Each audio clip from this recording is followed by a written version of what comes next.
मैं बाहर गया तो दूर बड़ा खूंखार टाइप बंदा मुंह लपेटे होया सिर लपेटे होया तो खड़ा। मैं डर गया, उसी वेले मैं अंदर भज गया क्योंकि माँ बाप को अलग रहना एक और तरह की फीलिंग है, हाँ जी दादा दादी को रहना एक और फीलिंग है। सो थोड़ा जिहा बंदा बिगड़ैल भी हो जाता है, आज़ादी भी मिल जाती है। सो वो मैं उस तरह चाइल्डहुड एंजॉय किया। बिल्कुल। 1000 रुपए की किताब आती है, हाँ जी। ਅਸੀਂ ਸ਼ਹੀਦ ਭਗਤ ਸਿੰਘ ਬੁੱਕ ਬੈਂਕ ਖੋਲ੍ਹਿਆ ਜਿਹਦੇ ਵਿੱਚ ਅਸੀਂ ਕਿਤਾਬਾਂ ਸਰਕੂਲੇਟ ਕਰਦੇ ਹਾਂ, ਨਵੀਆਂ ਵੀ ਦਿੰਦੇ ਹਾਂ ਬੱਚਿਆਂ ਨੂੰ।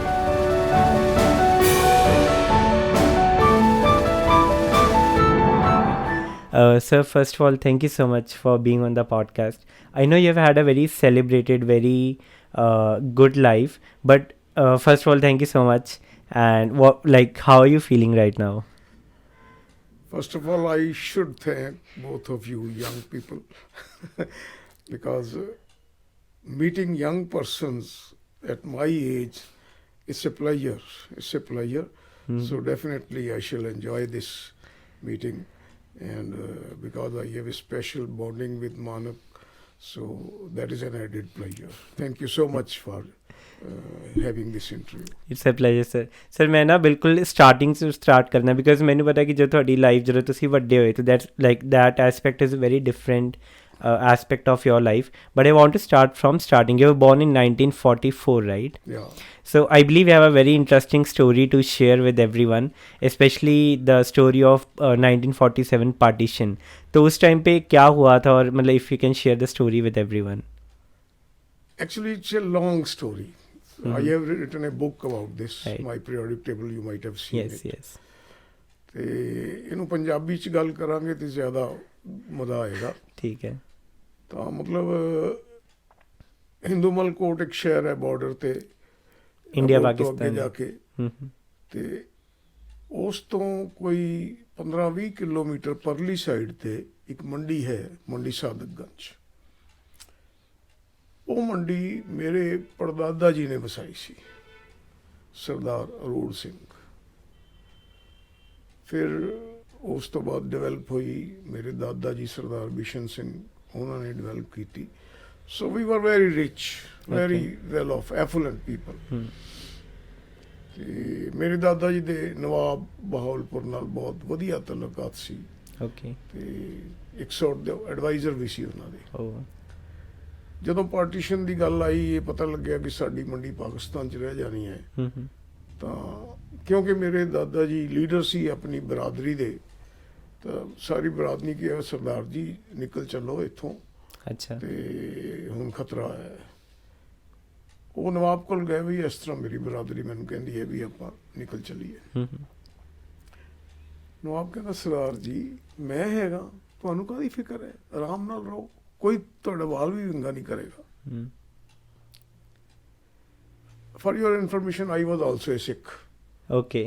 ਸਾਡੀ ਹਰ ਜਨਰੇਸ਼ਨ ਵਿੱਚੋਂ ਇੱਕ ਵੱਡਾ ਮੁੰਡਾ ਸੀ, ਆਈ ਬੀਇੰਗ ਦੀ ਐਲਡੈਸਟ, ਆਈ ਵਾਜ਼ ਏ ਸਿੱਖ। Okay. ਤਾਂ ਉਹ ਮੇਰੇ ਬਾਬਾ, ਉਹਨੂੰ ਸੀ ਦਾਦਾ ਜੀ ਨੂੰ ਬਾਬਾ ਜੀ ਕਹਿੰਦੇ ਸੀ। ਬਾਬਾ ਜੀ ਨੇ ਆ ਕੇ ਸਮਝਾਇਆ ਵੀ ਨਵਾਬ ਦੀ ਬੜੀ ਇੰਸ਼ੋਰੈਂਸ ਹੈ, ਕੁਛ ਨਹੀਂ ਹੋਣ ਵਾਲਾ। ठीक। ਅਨਫੋਰਚੂਨੇਟਲੀ ਇੱਕ ਗੱਡੀ ਹਿੰਦੁਸਤਾਨ 'ਚ ਆਈ ਜਿਹਦੇ ਵਿੱਚ ਮੁਸਲਮਾਨ ਮਾਰੇ ਗਏ ਸੀ, ਕਤਲ ਕੀਤੇ ਗਏ ਸੀ, ਔਰ ਉਹ ਗੱਡੀ ਸਾਡੇ ਮੰਡੀ ਸਾਦਕਗੰਜ ਸਟੇਸ਼ਨ ਤੇ ਰੁਕੀ। ਸਾਡੀ ਮੰਡੀ ਦੇ ਮੁਸਲਮਾਨਾਂ ਨੇ ਜਦੋਂ ਦੇਖਿਆ ਤੇ ਉਹ ਭੜਕ ਗਏ ਕਿ ਅਸੀਂ ਬਦਲਾ ਲਵਾਂਗੇ, ਸੈਂਸ ਆਫ ਰਿਵੈਂਜ। ਤਾਂ ਉਹਨਾਂ ਨੇ ਫੈਸਲਾ ਕੀਤਾ ਵੀ ਇਹ ਸਰਦਾਰ ਦੀ ਫੈਮਿਲੀ ਔਰ ਸਰਦਾਰ ਦੀ ਬਰਾਦਰੀ ਵਿੱਚੋਂ ਕਿਸੇ ਨੂੰ ਅਸੀਂ ਜਿੰਦਾ ਨਹੀਂ ਛੱਡਣਾ। ਇਨ ਦਾ ਮੀਨ ਵਾਈਲ ਬਰਾਦਰੀ ਦੇ ਕੋਈ 150 ਬੰਦਾ ਸਾਡੀ ਵੱਡੀ ਹਵੇਲੀ ਵਿੱਚ ਆ ਕੇ ਇਕੱਠਾ ਹੋ ਗਿਆ ਸੀ। अच्छा। ਤਾਂ ਉਹਨਾਂ ਨੇ ਮੁਸਲਮਾਨਾਂ ਨੇ ਸਾਡੀ ਹਵੇਲੀ ਨੂੰ ਘੇਰਾ ਪਾ ਲਿਆ ਵੀ ਇਹਨਾਂ ਨੂੰ ਕਿਸੇ ਨੂੰ ਜ਼ਿੰਦਾ ਨਹੀਂ ਇੱਥੋਂ ਨਿਕਲਣ ਦੇਣਾ। ਤੁਸੀਂ ਇਸ ਟਾਈਮ 2-3 ਸਾਲ ਦੇ ਸੀ? ਹੈ, ਤੁਸੀਂ ਇਸ ਟਾਈਮ ਮੈਂ 5 ਸਾਲ ਦਾ ਸੀ। ਅੱਛਾ। ਤੇ ਕਾਫੀ ਯਾਦ ਹੈ ਮੈਨੂੰ, ਕੁਝ ਗੈਪ ਸੀ ਸਟੋਰੀ 'ਚ, ਉਹ ਮੈਂ ਵੱਡਿਆਂ ਨਾਲ। ਜੀ। ਤਾਂ ਮੈਨੂੰ ਹਾਲੇ ਵੀ ਉਹ ਸੀਨ ਯਾਦ ਆਉਂਦੇ। ਤਾਂ ਕਿਉਂਕਿ ਸਾਡੇ ਘਰ ਅਸਲਾ ਸੀ, ਤਾਂ ਮੇਰੇ ਦਾਦਾ ਜੀ, ਉਹਨਾਂ ਦੇ ਬ੍ਰਦਰ, ਹੋਰ 2 ਬੰਦੇ 4 ਕੋਨਿਆਂ ਤੇ ਰਾਈਫਲਾਂ ਬੰਦੂਕਾਂ ਲੈ ਕੇ ਖੜੇ ਹੋ ਗਏ।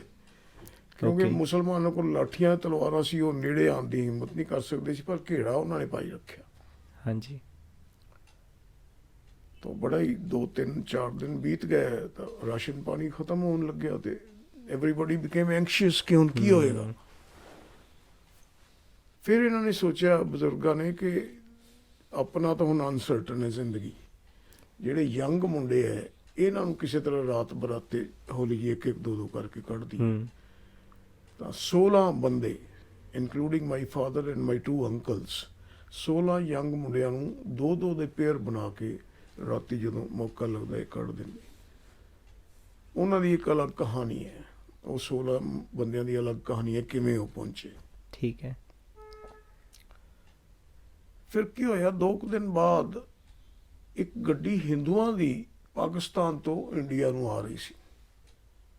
ਇਹਨਾਂ ਨੇ ਸੋਚਿਆ ਕਿ ਇਹ ਮੌਕਾ ਹੈ ਅਸਲੀ ਬਦਲਾ ਲੈਣ ਦਾ। ਹਾਂਜੀ।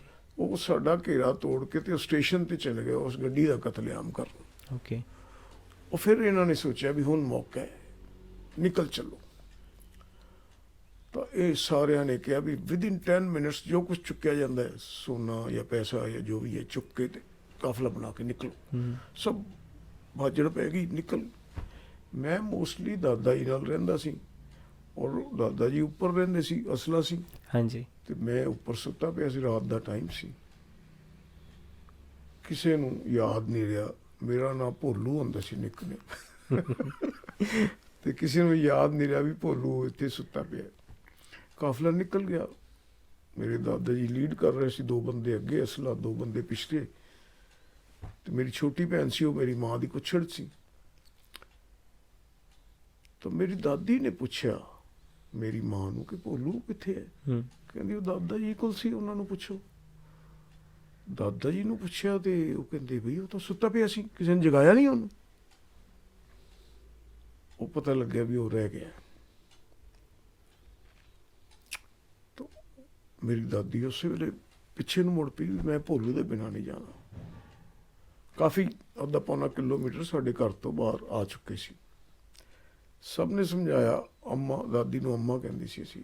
ਹਾਂਜੀ। ਅੰਮਾ ਉਹ ਤਾਂ ਮਰੇਗਾ ਨਾਲ ਤੂੰ ਮਰੇਂਗੀ, ਹੁਣ ਵਾਪਸ ਜਾਣ ਦਾ ਟਾਈਮ ਨਹੀਂ ਹੈ। ਉਹ ਕਹਿੰਦੀ ਮੈਂ ਮਰਾਂ ਜਾਂ ਜੀਵਾਂ ਭੋਲੂ ਦੇ ਨਾਲ ਹੀ ਹੈ, ਮੈਂ ਉਹਦੇ ਬਿਨਾਂ ਨਹੀਂ ਜਾਣਾ। ਸੋ ਸ਼ੀ ਰਿਟਰਨ, ਵਾਪਸ ਆ ਗਈ। ਆ ਕੇ ਹਵੇਲੀ 'ਚ ਉੱਪਰ ਤੀਸਰੀ ਮੰਜ਼ਿਲ 'ਚ ਮੈਨੂੰ ਜਗਾਇਆ, ਭੋਲੂ ਉੱਠ ਉੱਠ ਚੱਲ। ਮੈਂ ਦੇਖਿਆ ਵੀ ਹਵੇਲੀ ਖਾਲੀ ਹੋਈ ਪਈ ਹੈ। ਮੈਂ ਕੀ ਹੋਇਆ? ਕਹਿੰਦੇ ਤੈਨੂੰ ਮੈਂ ਦੱਸਣੀ ਹੈ, ਤੂੰ ਮੇਰੇ ਨਾਲ ਚੱਲ। ਉਤਰਦੇ ਉਹਨੇ ਸਾਰੀ ਕਹਾਣੀ ਸੁਣਾਈ। ਏਜਡ ਸੀ, ਨਜ਼ਰ ਕਮਜ਼ੋਰ ਸੀ, ਗਲਤ ਗਲੀ ਪੈ ਗਈ। ਓਹੋ। ਕਾਰਵਾਂ ਤੋਂ ਵਿਛੜ ਗਈ। ਮੇਰੀ ਉਂਗਲੀ ਫੜੀ, ਕਦੇ ਇਸ ਗਲੀ ਕਦੇ ਇਸ ਗਲੀ। ਅਲਟੀਮੇਟਲੀ ਸ਼ੀ ਰਿਅਲਾਈਜ਼ ਕਿ ਮੈਂ ਵਿਛੜ ਗਈ ਹਾਂ ਤੇ ਹੁਣ ਮੈਂ ਕਾਫਲਾ ਬੜੀ ਦੂਰ ਨਿਕਲ ਗਿਆ ਹੋਣਾ। ਤੇ ਕਿਸੇ ਗਲੀ 'ਚ ਜਾ ਕੇ ਉਹਨੇ ਇੱਕ ਦਰਵਾਜ਼ਾ ਖੜਕਾਇਆ। ਉਹ ਸਾਡੇ ਕਿਸੇ ਰਿਸ਼ਤੇਦਾਰ ਦੀ ਹਵੇਲੀ ਸੀ। ਦਰਵਾਜ਼ਾ ਖੋਲ੍ਹਦਾ, ਸਾਡਾ ਜ਼ਮੀਨਾਂ ਤੇ ਕੰਮ ਕਰਨ ਵਾਲਾ ਮੁਜ਼ਾਹਿਰਾ ਨਿਜ਼ਾਮੂਦੀਨ, ਉਹ ਉਸ ਹਵੇਲੀ ਤੇ ਕਬਜ਼ਾ ਕਰ ਚੁੱਕਿਆ ਸੀ। ਉਹ ਨਿਜ਼ਾਮੂਦੀਨ ਮੁਸਲਮਾਨ, ਮੇਰੇ ਪਿਤਾ ਜੀ ਦਾ ਬਹੁਤ ਫੇਵਰੇਟ ਰਿਹਾ ਉਹ ਕੰਮ ਆ ਸਾਡਾ। ਕਹਿੰਦੀ ਅੰਮਾ ਤੂੰ ਕਿੱਥੇ, ਭੋਲੂ ਨੂੰ ਲੈ ਕੇ ਕਿੱਥੇ ਫਿਰਦੀ ਹੈ? ਉਹ ਕਹਿੰਦੀ ਮੈਨੂੰ ਅੰਦਰ ਵਾੜ। ਤੇ ਫਿਰ ਮੈਂ, ਉਹਦਾ ਪਰਿਵਾਰ ਪਿੱਛੇ ਖੜਾ ਹੈ, ਉਹਦੀ ਬੀਵੀ ਪਿੱਛੇ ਖੜੀ ਹੈ, ਉਹ ਇਸ਼ਾਰਾ ਕਰ ਰਿਹਾ ਕਿ ਨੋ। ਪਰ ਉਹਨੇ ਹਿੰਮਤ ਕੀਤੀ, ਉਹਨੇ ਥੋੜਾ ਦਰਵਾਜ਼ਾ ਖੋਲ੍ਹ ਕੇ ਸਾਨੂੰ ਅੰਦਰ ਵਾੜ ਲਿਆ ਤੇ ਅੰਮਾ ਨੇ ਸਾਰੀ ਕਹਾਣੀ ਸੁਣਾਈ। ਉਹ ਸਾਨੂੰ ਆਪਣੀ ਪੌੜੀਆਂ ਚੜਾ ਕੇ ਉੱਪਰ, ਬਰਸਾਤੀ ਸੀ, ਉੱਥੇ ਬਿਠਾ ਗਿਆ। 2 ਮੰਜੇ ਪਏ ਸੀ ਤੇ ਕਹਿੰਦਾ ਮੈਂ ਪਾਣੀ ਦੇ ਜਾਣਾ। ਇੱਕ ਘੜਾ ਪਾਣੀ ਦਾ ਰੱਖ ਗਿਆ, ਇੱਕ ਛੰਨਾ ਰੱਖ ਗਿਆ। ਕਹਿੰਦਾ ਪਾਣੀ ਪੂਣੀ ਪੀਓ ਤੇ ਸੌ ਜਾਓ, ਸਵੇਰੇ ਕਰਾਂਗੇ ਗੱਲ। ਕਿਉਂਕਿ ਨਜ਼ਰਾਂ ਸਭ ਦੀਆਂ ਬਦਲੀਆਂ ਹੋਈਆਂ ਸੀ ਤੇ ਲੱਗਦਾ ਸੀ ਵੀ ਪਤਾ ਨਹੀਂ ਮਰਾਂਗੇ ਕਿ ਜੀਆਂਗੇ। ਨਾ ਮੈਨੂੰ ਚੈਨ ਨਾ ਅੰਮਾ ਨੂੰ, ਪਰ ਮੈਂ ਅੰਮਾ ਮੈਨੂੰ ਇੰਸ਼ੋਰੈਂਸ, ਸੌ ਜਾ ਬੇਟਾ ਸੌ ਜਾ ਸਵੇਰੇ। ਫਿਰ ਸੌ ਗਏ ਜਾਂ ਨਹੀਂ ਸੌਏ, ਸਵੇਰ ਹੋ ਗਈ। ਉਹ ਕਹਿੰਦਾ ਅੰਮਾ ਗੱਲ ਇਹ ਹੈ ਵੀ ਮੈਂ ਤੈਨੂੰ ਪਨਾਹ ਤਾਂ ਦੇਤੀ ਹੈ, ਕਿਉਂਕਿ ਰਾਮ ਲਾਲ ਦਾ ਮੁੰਡਾ ਮੈਨੂੰ ਬੜਾ ਪਿਆਰਾ ਹੈ ਤੇ ਮੈਂ ਇਹਦੀ ਜਾਨ ਬਚਾਉਣੀ ਹੈ, ਤੇਰੀ ਨਾਲ ਬਚਾਉਣੀ ਪੈਣੀ ਹੈ। ਪਰ ਇੱਥੇ ਹਰ ਮੁਸਲਮਾਨ ਸ਼ੱਕ ਕਰਦਾ ਵੀ ਇਹਨੇ ਕੋਈ ਕਾਫਰ ਤਾਂ ਨਹੀਂ ਛੁਪਾਇਆ ਹੋਇਆ। ਹਮ, ਹਿੰਦੂਆਂ ਨੂੰ ਕਾਫਰ ਕਹਿੰਦੇ ਹੁੰਦੇ ਸੀ। ਹਾਂਜੀ ਤੇ ਇਸ ਕਰਕੇ ਮੈਂ ਦਿਨੇ ਤੁਹਾਨੂੰ ਕਿਧਰੇ ਹੋਰ ਛੁਪਾਇਆ ਕਰਾਂਗਾ ਤੇ ਰਾਤੀ ਤੁਹਾਨੂੰ ਲੈ ਆਇਆ ਕਰਾਂਗਾ। ਇਸ ਤਰ੍ਹਾਂ ਕਈ ਦਿਨ ਬੀਤ ਗਏ। ਇੱਕ ਦਿਨ ਉਹ ਸਾਨੂੰ ਕਬਰਸਤਾਨ 'ਚ ਛੁਪਾਇਆ। ਕਬਰਸਤਾਨ ਦੀ ਇੱਕ ਝੌਂਪੜੀ ਸੀ, ਉੱਥੇ ਸਾਨੂੰ 2-4 ਰੋਟੀਆਂ ਦੇ ਗਿਆ ਤੇ ਪਾਣੀ ਦੇ ਗਿਆ ਤੇ ਇੱਥੇ ਬੈਠੇ ਰਹੋ, ਮੈਂ ਸ਼ਾਮ ਨੂੰ ਲੈ ਜਾਵਾਂਗਾ। 2-3 ਘੰਟੇ ਬਾਅਦ ਆਈ ਫੈਲਟ ਯੂਰੀਨੇਟਿੰਗ। ਮੈਂ ਕਿਹਾ ਅੰਮਾ ਪਿਸ਼ਾਬ ਆਇਆ। ਕਹਿੰਦੀ ਇੱਥੇ ਹੀ ਕਰ ਲੈ ਬਾਹਰ। ਕਹਿੰਦੀ, ਮੈਂ ਕਿਹਾ ਅੰਮਾ ਇੱਥੇ ਨਹੀਂ ਹੋਣਾ। ਮੈਂ ਬਾਹਰ ਗਿਆ ਤੇ ਦੂਰ ਇੱਕ ਬੜਾ ਖੂੰਖਾਰ ਟਾਈਪ ਬੰਦਾ, ਮੂੰਹ ਲਪੇਟਿਆ ਹੋਇਆ, ਸਿਰ ਲਪੇਟਿਆ ਹੋਇਆ ਤੇ ਖੜਾ। ਮੈਂ ਡਰ ਗਿਆ। ਉਸੇ ਵੇਲੇ ਮੈਂ ਅੰਦਰ ਭੱਜ ਆਇਆ। Within no time the man was also inside। ਉਹ ਵੀ ਝੋਪੜੀ 'ਚ ਆ ਗਿਆ ਤੇ ਛੁਰਾ ਕੱਢ ਲਿਆ, ਇੱਥੇ ਰੱਖਤਾ ਮੇਰੇ। ਕਹਿੰਦੇ ਅੰਮਾ ਜੋ ਕੁਛ ਹੈਗਾ ਦੇ ਦੇ, ਨਹੀਂ ਤੇ ਬੱਚੇ ਨੂੰ ਮਾਰ ਦਿਆਂਗਾ। ਹੁਣ ਮੇਰੀ ਅੰਮਾ ਨੇ ਇੱਥੇ ਸਾਰਾ ਸੋਨਾ ਬੰਨਿਆ ਹੋਇਆ ਸੀ। ਹਮ, ਉਦੋਂ ਲੇਡੀਜ਼ ਘੱਗਰਾ ਤੇ ਕਮੀਜ਼ ਪਾਉਂਦੀਆਂ ਸੀ। ਹਾਂਜੀ ਕਮੀਜ਼ ਦੇ ਬਟਨ ਖੋਲ ਕੇ ਬਾਹਾਂ ਉੱਚੀਆਂ ਕਰਤੀਆਂ ਤੇ ਉਹਨੇ ਛੁਰੇ ਨਾਲ ਐਵੇਂ ਬੰਨੀਆਂ ਹੋਈਆਂ ਸਾਰੇ ਜ਼ੇਵਰਾਤ ਨਾਲ। ਐਡਾ ਕੰਜਰ ਸੀ, ਉਹਨੂੰ ਲੱਗਿਆ ਵੀ ਇਹਨੇ ਲੱਤਾਂ ਤੇ ਵੀ ਕੁਛ ਬੰਨਿਆ ਹੋਇਆ। ਕਹਿੰਦਾ ਅੰਮਾ ਘੱਗਰਾ ਚੁੱਕ। ਉਸ ਵੇਲੇ ਮਤਲਬ ਮੈਂ ਕਿੰਨਾ ਗੁੱਸਾ ਆਇਆ ਉਹਨੇ।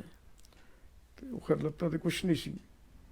ਜਾਂਦੇ ਜਾਂਦੇ ਉਹਦੀ ਨਜ਼ਰ ਪਈ ਮੇਰੇ ਕੁੜਤੇ ਦੇ ਸੋਨੇ ਦੇ ਬਟਨ ਲੱਗੇ ਸੀ, ਉਹ ਵੀ ਵੱਢ ਕੇ ਲੈ ਗਿਆ।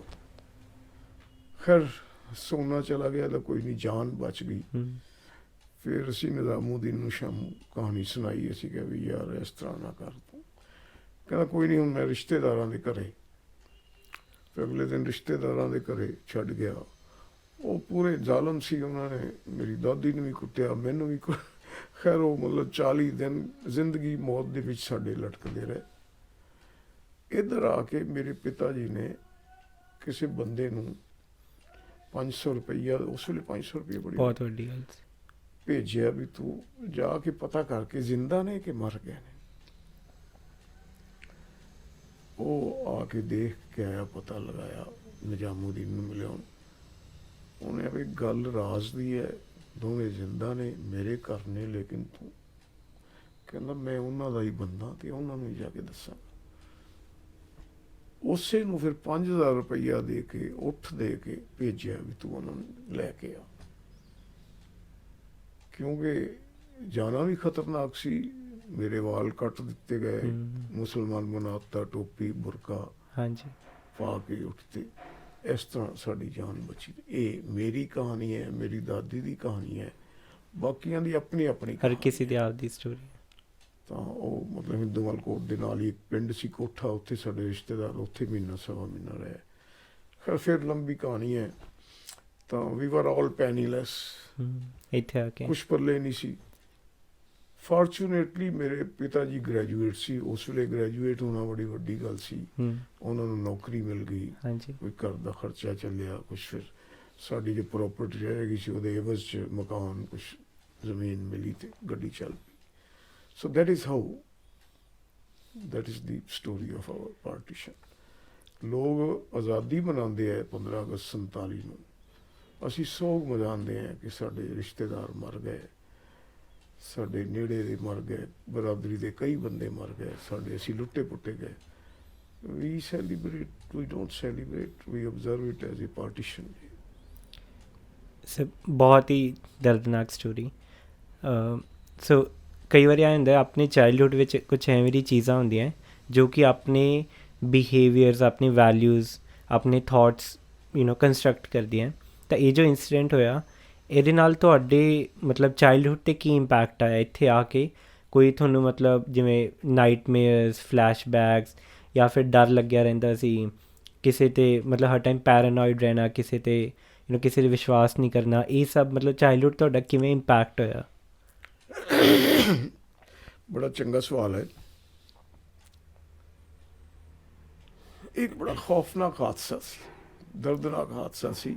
ਹਾਂਜੀ ਔਰ 5 ਸਾਲ ਦੇ ਬੱਚੇ ਦਾ ਬੜਾ ਇੰਪ੍ਰੈਸ਼ਨੇਬਲ ਮਾਈਂਡ ਹੁੰਦਾ ਹੈ। ਬਿਲਕੁਲ। ਬਹੁਤ ਜ਼ਿਆਦਾ ਇਸ ਨੇ ਮੁਤਾਸਰ ਕੀਤਾ, ਅਸਰ ਪਾਇਆ ਮੇਰੀ ਜ਼ਿੰਦਗੀ 'ਤੇ। ਮਤਲਬ 2-4 ਮਹੀਨੇ ਤਾਂ ਮੈਂ ਹਾਲਤ ਇਹ ਸੀ ਕਿ ਅੱਲਾਹੂ ਅਕਬਰ ਉਹਨਾਂ ਨੇ ਸਿਖਾਤਾ ਸੀ, ਅੱਲਾਹੂ ਅਕਬਰ ਹੀ ਬੋਲਦਾ ਸੀ।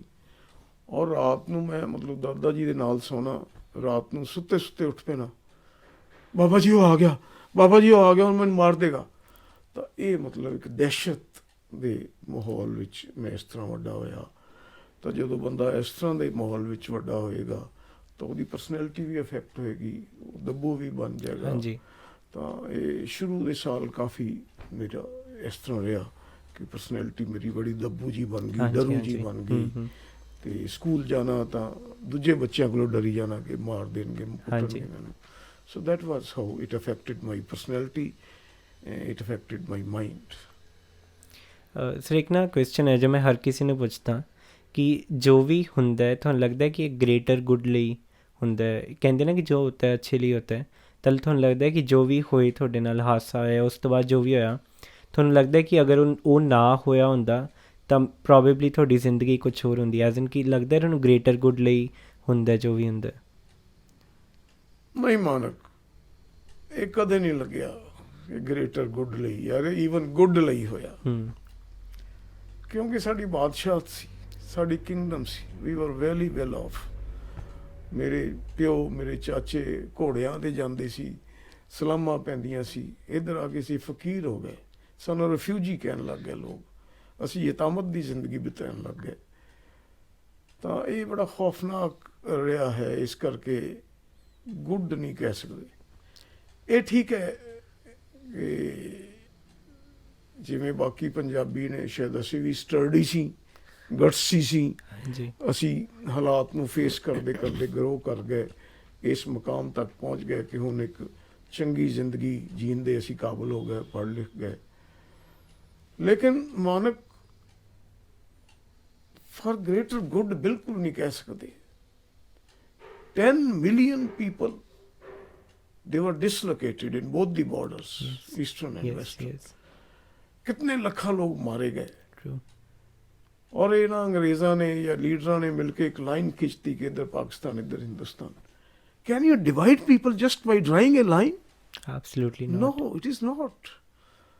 ਸਾਡਾ ਕਲਚਰ ਇੱਕ ਹੈ, ਸਾਡਾ ਖਾਣ ਪੀਣ ਇੱਕ ਹੈ, ਸਾਡਾ ਰਹਿਣ ਸਹਿਣ ਇੱਕ ਹੈ, ਸਾਡੀ ਬੋਲੀ ਇੱਕ ਹੈ, ਮਜ਼ਹਬ ਹੀ ਅਲੱਗ ਹੈ। ਬਾਕੀ ਉਹ ਵੀ ਪੰਜਾਬੀ ਨੇ, ਅਸੀਂ ਵੀ ਪੰਜਾਬੀ ਨੇ।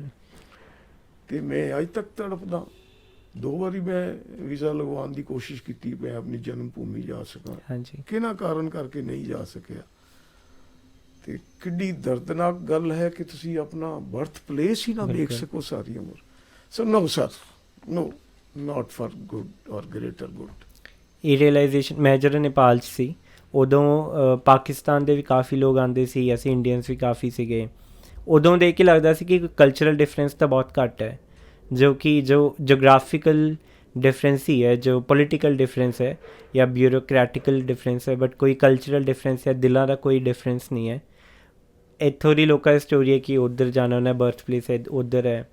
ਬਹੁਤ ਸਾਰੇ ਪਾਕਿਸਤਾਨ ਦੇ ਲੋਕਾਂ ਦੀ ਬਰਥ ਪਲੇਸ ਹੈ ਇੱਧਰ ਇੰਡੀਆ 'ਚ ਰਹਿ ਗਈ, ਇੱਧਰ ਗੋਲਡਨ ਟੈਂਪਲ, ਉੱਧਰ ਨਨਕਾਣਾ ਸਾਹਿਬ ਹੈ। ਇਹ ਡਿਫਰੈਂਸ ਆ ਚੁੱਕਿਆ, ਬਟ ਕੋਈ ਦਿਲਾਂ ਦਾ ਕਲਚਰਲ ਡਿਫਰੈਂਸ ਇੰਨਾ ਨਹੀਂ ਰਿਹਾ। ਮੈਨੂੰ ਉੱਥੇ ਜਾ ਕੇ ਸੁਣਿਆ ਤਾਂ ਸੀ, ਬਟ ਜਾ ਕੇ ਮੈਨੂੰ ਰੀਅਲਾਈਜ਼ ਹੋਇਆ। ਸਰ ਅੱਛਾ, ਉਸ ਤੋਂ ਬਾਅਦ ਜਦੋਂ ਤੁਸੀਂ ਇੰਡੀਆ ਆ ਗਏ, ਉਸ ਤੋਂ ਬਾਅਦ ਮਤਲਬ ਜਦੋਂ ਤੁਹਾਡੀ ਸਕੂਲਿੰਗ ਖਤਮ ਹੋਈ, ਉਸ ਤੋਂ ਬਾਅਦ ਤੁਹਾਡੀ, ਬਿਕਾਜ਼ ਮੈਨੂੰ ਪਤਾ ਤੁਹਾਡਾ ਬਹੁਤ ਹੀ ਤੁਸੀਂ ਬਹੁਤ ਹੀ ਐਕਟਿਵ ਸੀਗੇ ਸਪੋਰਟਸ ਵਿੱਚ ਵੀ, ਐਕੈਡੈਮਿਕਸ ਵੀ ਤੁਸੀਂ ਹਮੇਸ਼ਾ A1 ਰਹਿਣਾ, ਤਾਂ ਉਹ ਤੁਹਾਡੀ ਲਾਈਫ ਕਿਵੇਂ ਰਹੀ? ਅਤੇ ਉਸ ਤੋਂ ਬਾਅਦ ਇਹ ਜੋ ਤੁਹਾਡਾ ਇੰਪੈਕਟ ਸੀਗਾ ਜੋ ਕਿ ਹਾਦਸਾ ਹੋਇਆ ਪਾਰਟੀਸ਼ਨ ਵਾਲਾ, ਉਸ ਤੋਂ ਬਾਅਦ ਉਹ ਐਜ਼ ਇਨ ਉਹ ਵੇਅਰ ਆਫ ਹੋ ਗਿਆ ਸੀ ਕਿ ਉਹ ਹਜੇ ਵੀ ਬੈਕ ਇਨ ਦਾ ਹੈਡ ਰਹਿੰਦਾ ਸੀ? ਮਤਲਬ ਐਜ਼ ਇਨ ਲੈਟਸ ਸੇ ਜਦੋਂ ਤੁਸੀਂ 18-19 ਸਾਲ ਦੀ ਉਮਰ ਹੋ ਗਈ ਸੀ ਤੁਹਾਡੀ। ਐਕਚੁਅਲੀ ਮੈਂ ਦੱਸਿਆ ਮੇਰੇ ਫਾਦਰ ਕਿਉਂਕਿ ਗ੍ਰੈਜੂਏਟ ਸੀ ਤਾਂ ਉਹਨਾਂ ਨੂੰ ਇੱਕ ਫਿਰੋਜ਼ਪੁਰ ਵਧੀਆ ਜੋਬ ਮਿਲ ਗਈ। ਓਕੇ। ਅਤੇ ਅਸੀਂ 5 ਭੈਣ ਭਰਾ ਹਾਂ। ਹਾਂਜੀ। ਇੱਕ ਭੈਣ ਹੈ ਸਾਡੀ, ਅਸੀਂ 4 ਭਰਾ ਹਾਂ। ਅਤੇ ਮੇਰੇ ਦਾਦੀ ਨੇ ਕਿਹਾ ਵੀ ਇਹ ਮੁੰਡਾ ਤਾਂ ਸਾਡਾ, ਅਸੀਂ ਇਹਨੂੰ ਬਚਾ ਕੇ ਲਿਆਏ ਹਾਂ, ਇਹਨੂੰ ਸਾਡੇ ਕੋਲ ਅਬੋਹਰ ਛੱਡ ਜਾਓ, ਇਹਨੂੰ ਨਾ ਲੈ ਕੇ ਜਾਓ। ਸੋ ਉਹ ਸਾਰੇ ਚਲੇ ਗਏ ਫਿਰੋਜ਼ਪੁਰ। ਮੈਂ ਆਪਣੇ ਦਾਦਾ ਦਾਦੀ ਕੋਲ ਰਿਹਾ ਅਬੋਹਰ। ਹਾਂ, ਹੁਣ ਇੱਥੇ ਤੂੰ ਪੁੱਛ ਸਕਦਾ ਕਿ ਵਾਜ਼ ਇਟ ਫਾਰ ਗੁੱਡ ਔਰ ਨਾਟ?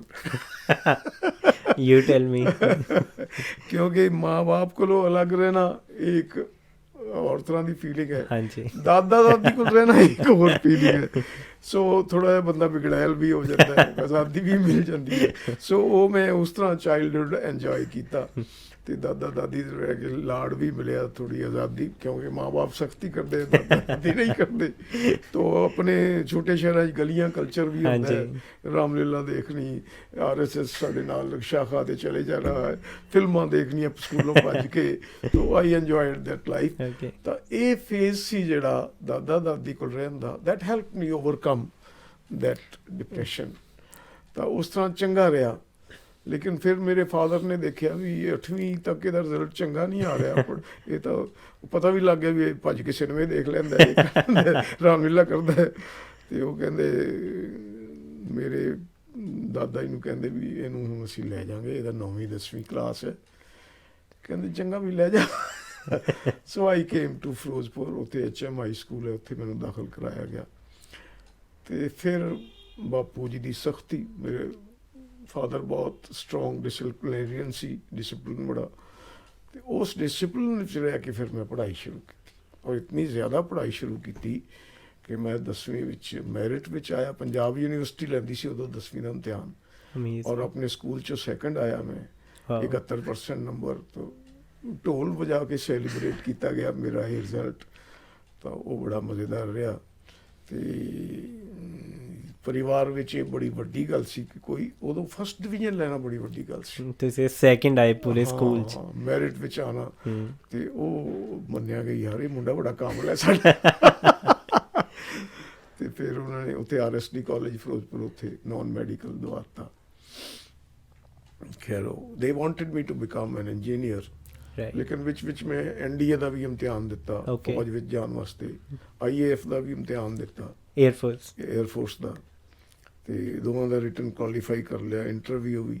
ਲੇਕਿਨ ਮੇਰੀ ਦਾਦੀ ਤੇ ਮਾਂ ਨੇ ਮੈਡੀਕਲ ਨਹੀਂ ਜਾਣ ਦਿੱਤਾ। ਜਾਣ ਨਹੀਂ ਦਿੱਤਾ। ਨਹੀਂ, ਮੁੰਡੇ ਨੂੰ ਬੜੀ ਮੁਸ਼ਕਿਲ ਬਚਾ ਕੇ ਲਿਆਏ ਅਤੇ ਹੁਣ ਬਾਰਡਰ 'ਤੇ ਨਹੀਂ ਮਰਵਾਉਣਾ। ਅਤੇ I couldn't go in the army ਔਰ ਏਅਰਫੋਰਸ। ਖੈਰ ਉਹ ਇੰਜੀਨੀਅਰਿੰਗ ਕਾਲਜ 'ਚ ਵੀ ਨਹੀਂ ਮੈਂ ਜਾ ਸਕਿਆ। ਅਤੇ ਫਿਰ ਮੈਂ ਇੱਥੇ ਆਨਰ ਸਕੂਲ ਹੈ ਪੰਜਾਬ ਯੂਨੀਵਰਸਿਟੀ ਚੰਡੀਗੜ੍ਹ 'ਚ, ਹਰ ਸਾਇੰਸ ਡਿਪਾਰਟਮੈਂਟ, ਮੈਂ chemistry department honour school join ਕਰ ਲਿਆ। ਇੱਥੇ ਹੁੰਦਾ ਹੈ ਕਿ ਪਹਿਲਾਂ BSc ਆਨਰ ਸਕੂਲ 3 ਸਾਲ ਦਾ ਕੋਰਸ ਹੁੰਦਾ ਹੈ, ਫਿਰ MSc honour school. Honour school is specialisation in that subject. ਤਾਂ ਇਹ ਸਾਰੇ ਇੰਡੀਆ ਵਿੱਚ 2 ਯੂਨੀਵਰਸਿਟੀ ਨੇ, ਕਲਕੱਤਾ ਜਾਂ ਪੰਜਾਬ, ਜਿੱਥੇ ਆਨਰ ਸਕੂਲ ਸਿਸਟਮ ਹੈ, ਜਿੱਥੇ BSc ਆਨਰਸ ਨਹੀਂ, BSc ਆਨਰ ਸਕੂਲ ਦੀ ਡਿਗਰੀ ਮਿਲਦੀ ਹੈ, MSc ਆਨਰ ਸਕੂਲ ਦੀ।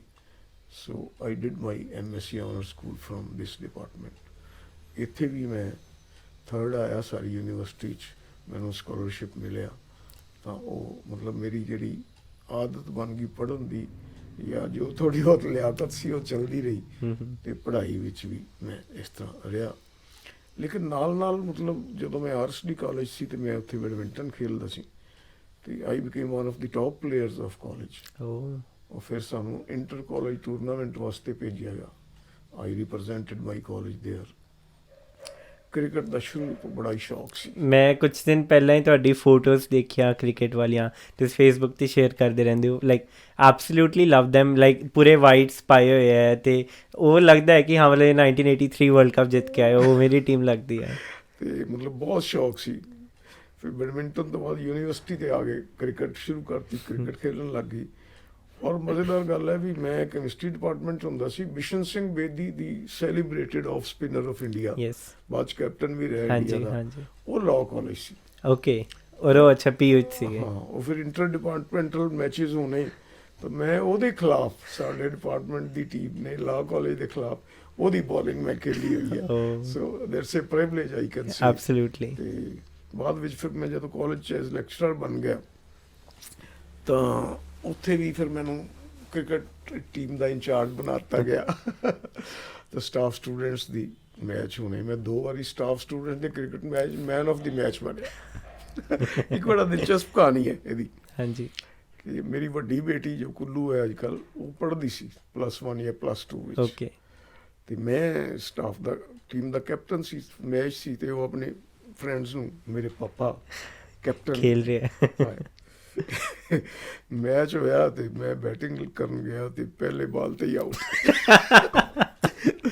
ਸ਼ੀ ਵਾਜ਼ ਵੈਰੀ ਡਿਸਅਪੁਆਇੰਟਡ, ਆਪਣੀ ਟੋਲੇ ਨੂੰ ਲੈ ਕੇ ਟੁਰ ਗਈ, ਚਲੋ। ਅੱਛਾ, ਉਸ ਤੋਂ ਬਾਅਦ ਜਦੋਂ ਬੋਲਿੰਗ ਦੀ ਵਾਰੀ ਆਈ ਅਤੇ ਮੈਂ 5 ਓਵਰ ਕੀਤੇ, ਹਰ ਓਵਰ 'ਚ ਇੱਕ ਵਿਕਟ 5 ਵਿਕਟ ਲਈਏ, ਅਸੀਂ ਹਰਾਤਾ ਸਟੂਡੈਂਟਸ ਨੂੰ and I was declared man of the match. ਮੈਂ ਘਰੇ ਆ ਕੇ ਮੈਂ ਕਿਹਾ ਉਹਨੂੰ ਤੂੰ ਆ ਗਈ, ਕਹਿੰਦੀ ਕੀ ਤੁਸੀਂ ਲਿੱਦ ਕਰਤੀ, 0 ਤੇ ਆਊਟ ਹੋ ਗਏ। ਮੈਂ ਕਿਹਾ I am man of the match, ਕਹਿੰਦੀ 0 ਨਾਲ। ਮੈਂ ਕਿਹਾ ਸੋ ਦੈਟਸ ਹਾਊ ਕ੍ਰਿਕਟ ਤਾਂ ਮੇਰੀ ਬਹੁਤ ਫੇਵਰੇਟ ਗੇਮ ਹੈ। ਹੁਣ ਵੀ ਜਦੋਂ ਤੁਸੀਂ ਆਏ ਸੀ ਤਾਂ ਮੈਂ ਕ੍ਰਿਕਟ ਮੈਚ ਦੇਖ ਰਿਹਾ ਸੀ।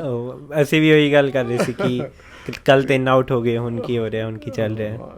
ਤਾਂ ਮੈਂ ਹੁਣ ਵੀ ਦਿਨ ਆਇਆ ਤਾਂ 4 ਆਊਟ ਹੋ ਗਏ ਸੀ। ਸਰ ਮੈਂ ਨਾ ਮਤਲਬ ਹੋਰ ਸਵਾਲ ਹੈ, ਬਟ ਇੱਕ ਵਿੱਚੋਂ ਜੋ ਤੁਸੀਂ ਦੱਸ ਰਹੇ ਕਿ you could not get into army or air force, did you ever regret that ਕਿ ਤੁਸੀਂ ਜਾ ਨਹੀਂ ਪਾਏ ਆਰਮੀ ਵਿੱਚ? ਨੈਵਰ, ਕਿਉਂਕਿ ਜਦ ਦਾ ਮੈਂ ਟੀਚਿੰਗ ਲਾਈਨ 'ਚ ਆਇਆ ਮੈਨੂੰ ਲੱਗਦਾ ਕਿ ਆਈ ਵਾਜ਼ ਮੇਡ ਫॉर ਦਿਸ ਕੈਰੀਅਰ। ਇਤਨਾ ਪਿਆਰ ਹੈ, ਇਤਨਾ ਲਗਾਵ ਹੈ, ਇਤਨਾ ਮਜ਼ਾ ਆਉਂਦਾ ਪੜ੍ਹਾਉਣ 'ਚ ਕਿ ਮੈਨੂੰ ਲੱਗਦਾ ਯਾਰ ਚੰਗਾ ਹੀ ਹੋਇਆ, ਕਿਉਂਕਿ ਮੈਂ ਬੜੀ ਆਰਾਮਦਾਇਕ ਕੰਫਰਟੇਬਲ ਜ਼ਿੰਦਗੀ ਜੀਣ ਦਾ ਆਦੀ ਹਾਂ, ਕਿਉਂਕਿ ਸ਼ਹਿਨਸ਼ਾਹਾਂ ਵਾਲੀ ਔਲਾਦ ਹੈ ਆਫਟਰ ਆਲ ਤਾਂ। ਅਤੇ ਮੈਨੂੰ ਲੱਗਦਾ ਸੀ ਵੀ ਉੱਥੇ ਜਾ ਕੇ ਸਾਰਾ ਦਿਨ ਬੈਲਟ ਕੱਸੀ ਰਹਿਣੀ ਅਤੇ ਸੁਲਟਾ ਮਾਰਦੇ ਰਹਿਣਾ ਸੀ, ਉਹ ਮੇਰੇ ਕੋਲ ਹੋਣਾ ਨਹੀਂ ਸੀ। ਚੰਗਾ ਹੀ ਹੋਇਆ ਮੈਂ ਨਹੀਂ ਗਿਆ।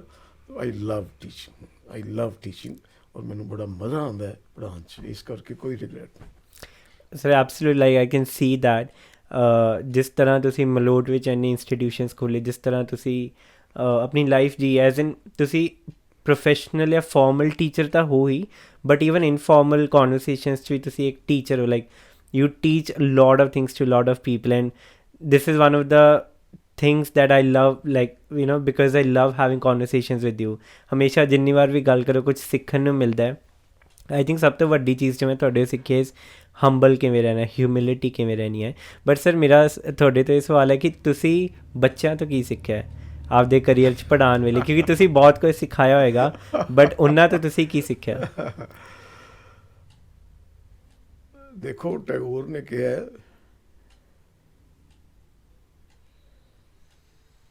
a lamp can light another lamp only if it is lighted itself. ਹਾਂਜੀ। ਤਾਂ ਐਜ਼ ਟੀਚਰ ਤੁਸੀਂ ਬੱਚਿਆਂ ਨੂੰ ਉਦੋਂ ਤੱਕ ਪੜ੍ਹਾਉਂਦੇ ਰਹੋਗੇ, ਚੰਗਾ ਪੜ੍ਹਾਉਂਦੇ ਰਹੋਗੇ ਜਦ ਤੱਕ ਤੁਸੀਂ ਖੁਦ ਲਰਨਰ ਹੋ। ਹਾਂਜੀ। You have to be a learner to become a good teacher. And you have caught me correctly that most of the things you learn from the students of your class. ਮਤਲਬ ਮੈਂ ਪਹਿਲੇ ਕੁਛ ਦਿਨ ਜਦੋਂ career teaching ਦਾ ਸ਼ੁਰੂ ਕੀਤਾ ਤਾਂ ਕੁਛ ਦਿਨ ਮੈਂ ਹੈਰਾਨ ਸੀ ਕਿ ਬੱਚੇ ਇਤਨੇ ਮਾਈਨਿਊਟਲੀ ਮੈਨੂੰ ਓਬਜ਼ਰਵ ਕਰ ਰਹੇ, ਔਰ ਫਿਰ ਮੈਂ ਦੇਖਿਆ ਵੀ ਇਹ ਆਦਤ ਹੀ ਹੈ, ਸਟੂਡੈਂਟਸ ਦੀ ਆਦਤ ਹੈ, ਉਹ ਟੀਚਰ ਨੂੰ ਬੜਾ ਮਾਈਨਿਊਟਲੀ ਓਬਜ਼ਰਵ ਕਰਨਗੇ। How do you dress, how do you speak, how do you teach, how do you write on the blackboard, how do you move about, how do you converse, ਇਹ ਸਾਰੀਆਂ ਗੱਲਾਂ ਬੜੀ ਮਾਈਨਿਊਟਲੀ। ਔਰ ਇਹ ਇੱਕ ਪੱਕੀ ਗੱਲ ਹੈ ਕਿ ਲੋਕ ਇਹ ਕਹਿੰਦੇ ਆ ਕਿ first impression is the last impression. Okay. Teaching career which may not be the last impression, but the first impression is certainly the lasting impression. Oh, absolutely, lasting impression, yes. ਉਹ ਬੱਚਾ ਜੋ ਤੁਹਾਡੇ ਬਾਰੇ ਬਣਾ ਲੈਂਦਾ ਨਾ, ਫਿਰ ਉਹ ਸਾਰੀ ਉਮਰ ਤੁਸੀਂ ਬਹੁਤਾ ਬਦਲਾਵ ਨਹੀਂ ਕਰ ਸਕਦੇ। Consistent ਰਹਿਣਾ ਪੜਦਾ ਹੈ। ਹਾਂਜੀ, consistent। So I had been very particular ਕਿ ਬੱਚਿਆਂ ਨਾਲ ਇਸ ਤਰ੍ਹਾਂ ਤਾਲਮੇਲ ਹੋਵੇ, ਇਸ ਤਰ੍ਹਾਂ ਗੱਲਬਾਤ ਹੋਏ ਕਿ ਤੁਹਾਡਾ ਇੱਕ ਪਰਸਨਲ ਰੈਪੋ ਬਣੇ ਬੱਚਿਆਂ ਨਾਲ। ਮੈਂ ਬੱਚਿਆਂ ਨੂੰ ਕਦੇ ਰੋਲ ਨੰਬਰ ਨਾਲ ਨਹੀਂ ਬੁਲਾਇਆ। ਮੇਰੀ ਆਦਤ ਹੁੰਦੀ ਸੀ ਕਿ ਚਾਹੇ 40 ਬੱਚੇ, ਚਾਹੇ 50, ਚਾਹੇ 60, ਹਰ ਬੱਚੇ ਦਾ ਨਾਮ ਮੈਨੂੰ ਯਾਦ ਹੋਏ। ਜੇ ਤੁਸੀਂ ਬੱਚੇ ਨੂੰ ਨਾਂ ਨਾਲ ਬੁਲਾਓਗੇ ਨਾ, ਫਿਰ ਤੁਹਾਡਾ ਰਿਲੇਸ਼ਨ ਬਣੇਗਾ, ਫਿਰ ਤੁਹਾਡਾ ਰੈਪੋ ਬਣੇਗਾ। ਬਿਲਕੁਲ। ਤਾਂ ਉਹ ਫਿਰ ਜਦੋਂ ਤੁਸੀਂ ਨਾਂ ਨਾਲ ਬੁਲਾਓਗੇ ਨਾ, ਹਰ ਬੱਚਾ ਕੌਨਸ਼ੀਅਸ ਰਹੇਗਾ ਕਿ ਇਹ ਮੈਨੂੰ ਵਾਚ ਕਰ ਰਿਹਾ ਯਾਰ ਟੀਚਰ। ਫਿਰ ਉਹ ਤੁਹਾਨੂੰ ਸੁਣੇਗਾ, ਕੰਸਨਟਰੇਟ ਵੀ ਕਰੇਗਾ, ਧਿਆਨ ਵੀ ਦੇਗਾ। ਅਤੇ ਫਿਰ ਇਹ ਨਹੀਂ ਵੀ ਤੁਸੀਂ ਬਲੈਕ ਬੋਰਡ ਵੱਲ ਲਿਖਣ ਲੱਗ ਜਾਓ ਅਤੇ ਤੁਹਾਨੂੰ ਚਾਕ ਪੈ। ਇਹ ਮੈਂ ਲਰਨ ਕੀਤਾ ਹੈ, ਇਹ ਬੱਚਿਆਂ ਕੋਲ ਲਰਨ ਕੀਤਾ ਹੈ। ਓਕੇ। ਅਤੇ ਬੱਚੇ ਮੈਨੂੰ ਕਈ ਵਾਰੀ ਆ ਕੇ ਕਹਿੰਦੇ ਕਿ ਸਰ ਤੁਸੀਂ ਸਾਨੂੰ ਚੰਗੇ ਕਿਉਂ ਲੱਗਦੇ ਹੋ ਜਾਂ ਸਾਨੂੰ ਪਿਆਰੇ ਕਿਉਂ ਲੱਗਦੇ ਹੋ ਜਾਂ ਮੈਂ ਕਿਹਾ ਕਿਉਂਕਿ ਤੁਸੀਂ ਮੈਨੂੰ ਪਿਆਰ ਦਿੱਤਾ ਹੈ। This I learned from students. Absolutely. ਇਤਨਾ ਲਵ ਇਨ ਅਬੰਡੈਂਸ ਮਿਲਿਆ ਹੈ ਕਿ I try to give them back. ਇਹ ਸਭ ਤੋਂ ਵੱਡੀ ਗੱਲ ਹੈ। ਹਰ ਬੱਚਾ ਹਰ ਟੀਚਰ ਨੂੰ ਪਿਆਰ ਕਰਦਾ ਹੈ, ਲੇਕਿਨ ਟੀਚਰ ਕਿਸ ਤਰ੍ਹਾਂ ਰਿਸਪੌਂਡ ਕਰਦਾ ਹੈ ਉਹ ਬਾਕੀ ਸਾਰੀਆਂ ਗੱਲਾਂ ਇਹਦੇ ਤੇ। So this is the best thing I learned from teacher, that to love them, to have an affectionate relation. ਇਹ ਸਭ ਤੋਂ ਵੱਡਾ ਪਾਠ ਮੈਂ ਪੜ੍ਹਿਆ ਉਹਨਾਂ ਤੋਂ। ਸੋ ਦਿਸ ਲਰਨਿੰਗ ਇਹ ਮਤਲਬ ਸਕੂਲ ਤੋਂ ਬਾਹਰ ਜਾਂ ਕਾਲਜ ਤੋਂ ਬਾਹਰ ਵੀ ਆਈ ਐਮ ਸ਼ੋਰ ਤੁਹਾਡੀ ਹੈਲਪ ਕੀਤੀ ਹੋਈ ਐਜ਼ ਇਨ ਜੋ ਤੁਹਾਡੇ ਵੈਸੇ ਫੈਮਿਲੀ ਰਿਲੇਸ਼ਨਸ ਰਹੇ ਹੈ ਜਾਂ ਫਰੈਂਡਸ਼ਿਪਸ ਰਹੀਆਂ ਉਹਦੇ 'ਚ ਆਈ ਐਮ ਸ਼ੋਰ ਕਿ ਇਟ ਮਸਟ ਹੈਵ ਹੈਲਪ ਕਿ you know how to love someone or how to be loved, how to make sure that you are establishing a good relationship with someone. I'm sure this must have helped you. Sir, so you're talking about giving back or giving back to the society. So ये जो motivation, because I know कि socially you are very active. You have done a lot of things for people who are not as financially privileged as us, right? So वो जो मतलब tell us about it first, and जो motivation है और the compassion or the empathy, where does that come from? Your wife. Your wife, my wife. ਮਤਲਬ ਹਰ ਬੰਦੇ ਵਿੱਚ weakness ਹੁੰਦੀਆਂ, ਮੇਰੇ ਵਿੱਚ ਵੀ ਸੀ। ਮੈਂ ਥੋੜਾ ਜਿਹਾ ਗੁੱਸੈਲ ਵੀ ਸੀ, ਥੋੜਾ ਜਿਹਾ ਸ਼ਾਰਟ ਟੈਂਪਰਡ ਵੀ ਸੀ। Okay. ਔਰ ਕਈ ਵਾਰੀ ਅਬਰਪਟਲੀ ਰਿਐਕਟ ਵੀ ਕਰ ਜਾਂਦਾ ਸੀ। She had always been calm, Absolutely. composed, ਕਦੇ ਵੀ ਅਬਰਪਟਲੀ ਰਿਐਕਟ ਨਹੀਂ ਕਰਨਾ। ਇਹ ਬਿਲਕੁਲ। ਸਾਰਾ ਕੁਛ ਇਹਦੇ ਕੋਲ ਸਿੱਖਿਆ। ਮੈਮ ਨੂੰ ਮੈਂ ਇਹ ਤਾਂ ਪਰਸਨਲ ਵੈਲੀਡੇਟ ਮੈਂ ਹੀ ਕਰ ਸਕਦਾ। ਮੈਮ ਨੂੰ ਮੈਂ ਬਹੁਤ ਵਾਰ ਦੇਖਿਆ ਹੈ, ਚਾਹੇ ਜਿੰਨੀ ਵੀ ਦੂਰੋਂ ਹੀ ਦੇਖ ਕੇ ਕਿੰਨੇ ਕਾਮ ਐਂਡ ਕੰਪੋਜ਼ਡ ਰਹਿੰਦੇ ਸੀ। ਆਈ ਐਮ ਸ਼ੋਰ ਕਿ this is what you learn from ma'am. ਮਤਲਬ ਇਹਨਾਂ ਦਾ she belong to a very very rich and very wealthy, very highly placed family, ਲੇਕਿਨ 1% ਵੀ ਗੁਮਾਨ ਨਹੀਂ ਸੀ ਕਿ ਮੈਂ ਐਡੀ ਵੱਡੀ ਫੈਮਿਲੀ 'ਚ ਆਈ ਹਾਂ। ਇਹ ਰਿਫਿਊਜੀਆਂ ਦੇ ਘਰ ਆ ਗਈਆਂ। ਉਹਨਾਂ ਦੇ ਮੁਕਾਬਲੇ ਵਿੱਚ ਅਸੀਂ ਹਾਲੇ ਵੀ ਬਹੁਤ, ਲੇਕਿਨ ਕਦੇ ਵੀ ਇਹ ਗੁਮਾਨ ਨਹੀਂ ਆਇਆ ਔਰ ਪੂਰਾ ਆ ਕੇ ਸਾਡੀ ਫੈਮਿਲੀ 'ਚ ਐਡਜਸਟ ਕੀਤਾ। ਔਰ ਮੈਂ ਹਮੇਸ਼ਾ ਇਹਦੇ ਕੋਲ ਸਿੱਖਿਆ। ਮੇਰੇ ਬੱਚਿਆਂ ਨੇ, ਮੇਰੀ ਵੱਡੀ ਬੇਟੀ ਵੰਨੂ ਹੈ, ਛੋਟੀ ਬੇਟੀ ਅਭਿਰੁਚੀ ਹੈ, ਅਸੀਂ ਤਿੰਨਾਂ ਨੇ ਇਹਨਾਂ ਕੋਲੋਂ ਸਿੱਖਿਆ ਕਿ ਕਿਸ ਤਰ੍ਹਾਂ ਪਿਆਰ ਦੇਣਾ ਹੈ, ਕਿਸ ਤਰ੍ਹਾਂ ਅਫੈਕਸ਼ਨੇਟ ਹੋਣਾ ਹੈ, ਕਿਸ ਤਰ੍ਹਾਂ ਮਲਾਪੜੇ ਬਣਨਾ ਹੈ, ਕਿਸ ਤਰ੍ਹਾਂ ਮਿਲਨਸਾਰ ਬਣਨਾ ਹੈ। ਮੈਂ ਤੈਨੂੰ ਇੱਕ ਐਗਜ਼ਾਮਪਲ ਲੈਣਾ। ਸ਼ੀ ਵਾਜ਼ ਟੀਚਿੰਗ ਇਨ ਅ ਕਨਵੈਂਟ ਸਕੂਲ। ਯੈਸ। ਤਾਂ ਅਸੀਂ ਬਾਜ਼ਾਰ ਗਏ, ਮੈਂ ਔਰ ਮੇਰੀ ਵਾਈਫ। ਤੈਨੂੰ ਯਾਦ ਹੈ ਆਪਣੇ ਪੋਸਟ ਆਫਿਸ ਹੈ ਹਾਂਜੀ ਵਿੱਚ। ਹਾਂਜੀ। ਅਸੀਂ ਆ ਰਹੇ ਸੀ ਤੇ ਮੈਂ ਕਿਹਾ ਪੰਮੀ ਤੂੰ ਖੜੀ ਹੋ, ਤੇ ਮੈਂ ਇੱਕ ਲੈਟਰ ਪੋਸਟ ਕਰਕੇ ਆਇਆ। ਇਸ ਦੇ ਪੜ੍ਹਾਏ ਬੱਚੇ 10ਵੀਂ ਪਾਸ ਕਰਕੇ 11th ਵਿੱਚ ਮੇਰੇ ਸਟੂਡੈਂਟ ਬਣ ਗਏ ਸੀ। Okay, chemistry. ਉਹ ਕਾਲਜ ਵਿੱਚ ਆ ਗਏ ਸੀ। ਯੈਸ। ਮੈਂ ਆਇਆ ਤੇ ਉਹ ਬੱਚੇ ਮੇਰੀ ਮਿਸਿਸ ਨੂੰ ਗਲਵੱਕੜੀ ਪਾ ਕੇ ਪਾਈ। ਸਭ ਬੱਚੇ ਇਸ ਤਰ੍ਹਾਂ ਖੜੇ ਜਿਵੇਂ ਮਾਂ ਨੂੰ ਗਲਵੱਕੜੀ ਪਾਈ ਹੁੰਦੀ। ਮੈਂ ਦੂਰੋਂ ਦੇਖ ਕੇ ਮੈਨੂੰ ਬੜਾ ਰਸ਼ਕ ਹੋਇਆ। ਆਈ ਫੈਲਟ ਐਨਵਿਸ ਰਾਦਰ ਜੈਲਸ ਕਿ ਯਾਰ there's someone who was also like loving more than you. ਯਾ ਇੰਨਾ ਪਿਆਰ। ਮੈਂ ਥੋੜਾ ਆ ਕੇ ਝਿੜਕਿਆ। ਮੈਂ ਓਏ ਲੜਕੀ ਅਸੀਂ, ਮੈਂ ਕਿਹਾ ਕੁੜੀਓ ਮੈਨੂੰ ਤਾਂ ਨਹੀਂ ਕਦੇ ਪਿਆਰ ਦਿੱਤਾ।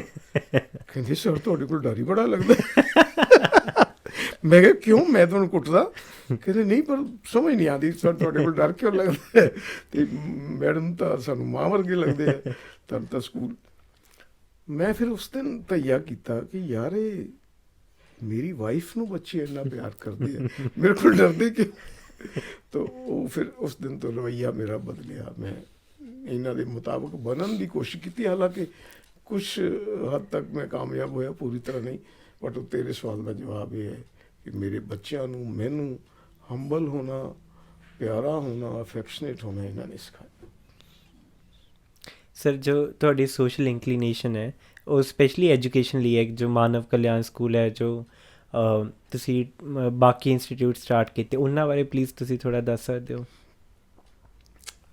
ਮਤਲਬ ਮੇਰਾ ਹਮੇਸ਼ਾ ਜ਼ਿੰਦਗੀ ਵਿੱਚ ਇਹ ਰਿਹਾ, ਹਲੇ ਵੀ ਇਹੀ ਹੈ ਕਿ ਲਾਈਫ ਦਾ ਕੋਈ ਦਿਨ ਰਿਪੀਟ ਨਹੀਂ ਕਰਨਾ। New life every day. ਹਾਂ, ਜੋ ਚੀਜ਼ਾਂ ਕੱਲ ਕੀਤੀਆਂ ਉਹਦੇ 'ਚ ਕੋਈ ਨਾ ਕੋਈ ਇੱਕ ਚੀਜ਼ ਨਵੀਂ ਕਰੋ ਤਾਂ ਕਿ ਲੱਗੇ ਵੀ ਅੱਜ ਦਾ ਦਿਨ ਅਲੱਗ ਹੈ। ਇਹ ਮੇਰੇ ਟੀਚਿੰਗ ਕੈਰੀਅਰ 'ਚ ਵੀ ਰਿਹਾ। ਟੀਚਿੰਗ ਕੈਰੀਅਰ 'ਚ ਵੀ ਮੈਂ ਆਪਣੀ ਇਨੋਵੇਸ਼ਨ ਕਰਦਾ ਰਿਹਾ, ਪੜ੍ਹਾਉਣ ਦੇ Okay. ਤਰੀਕੇ ਬਦਲਦਾ ਰਿਹਾ।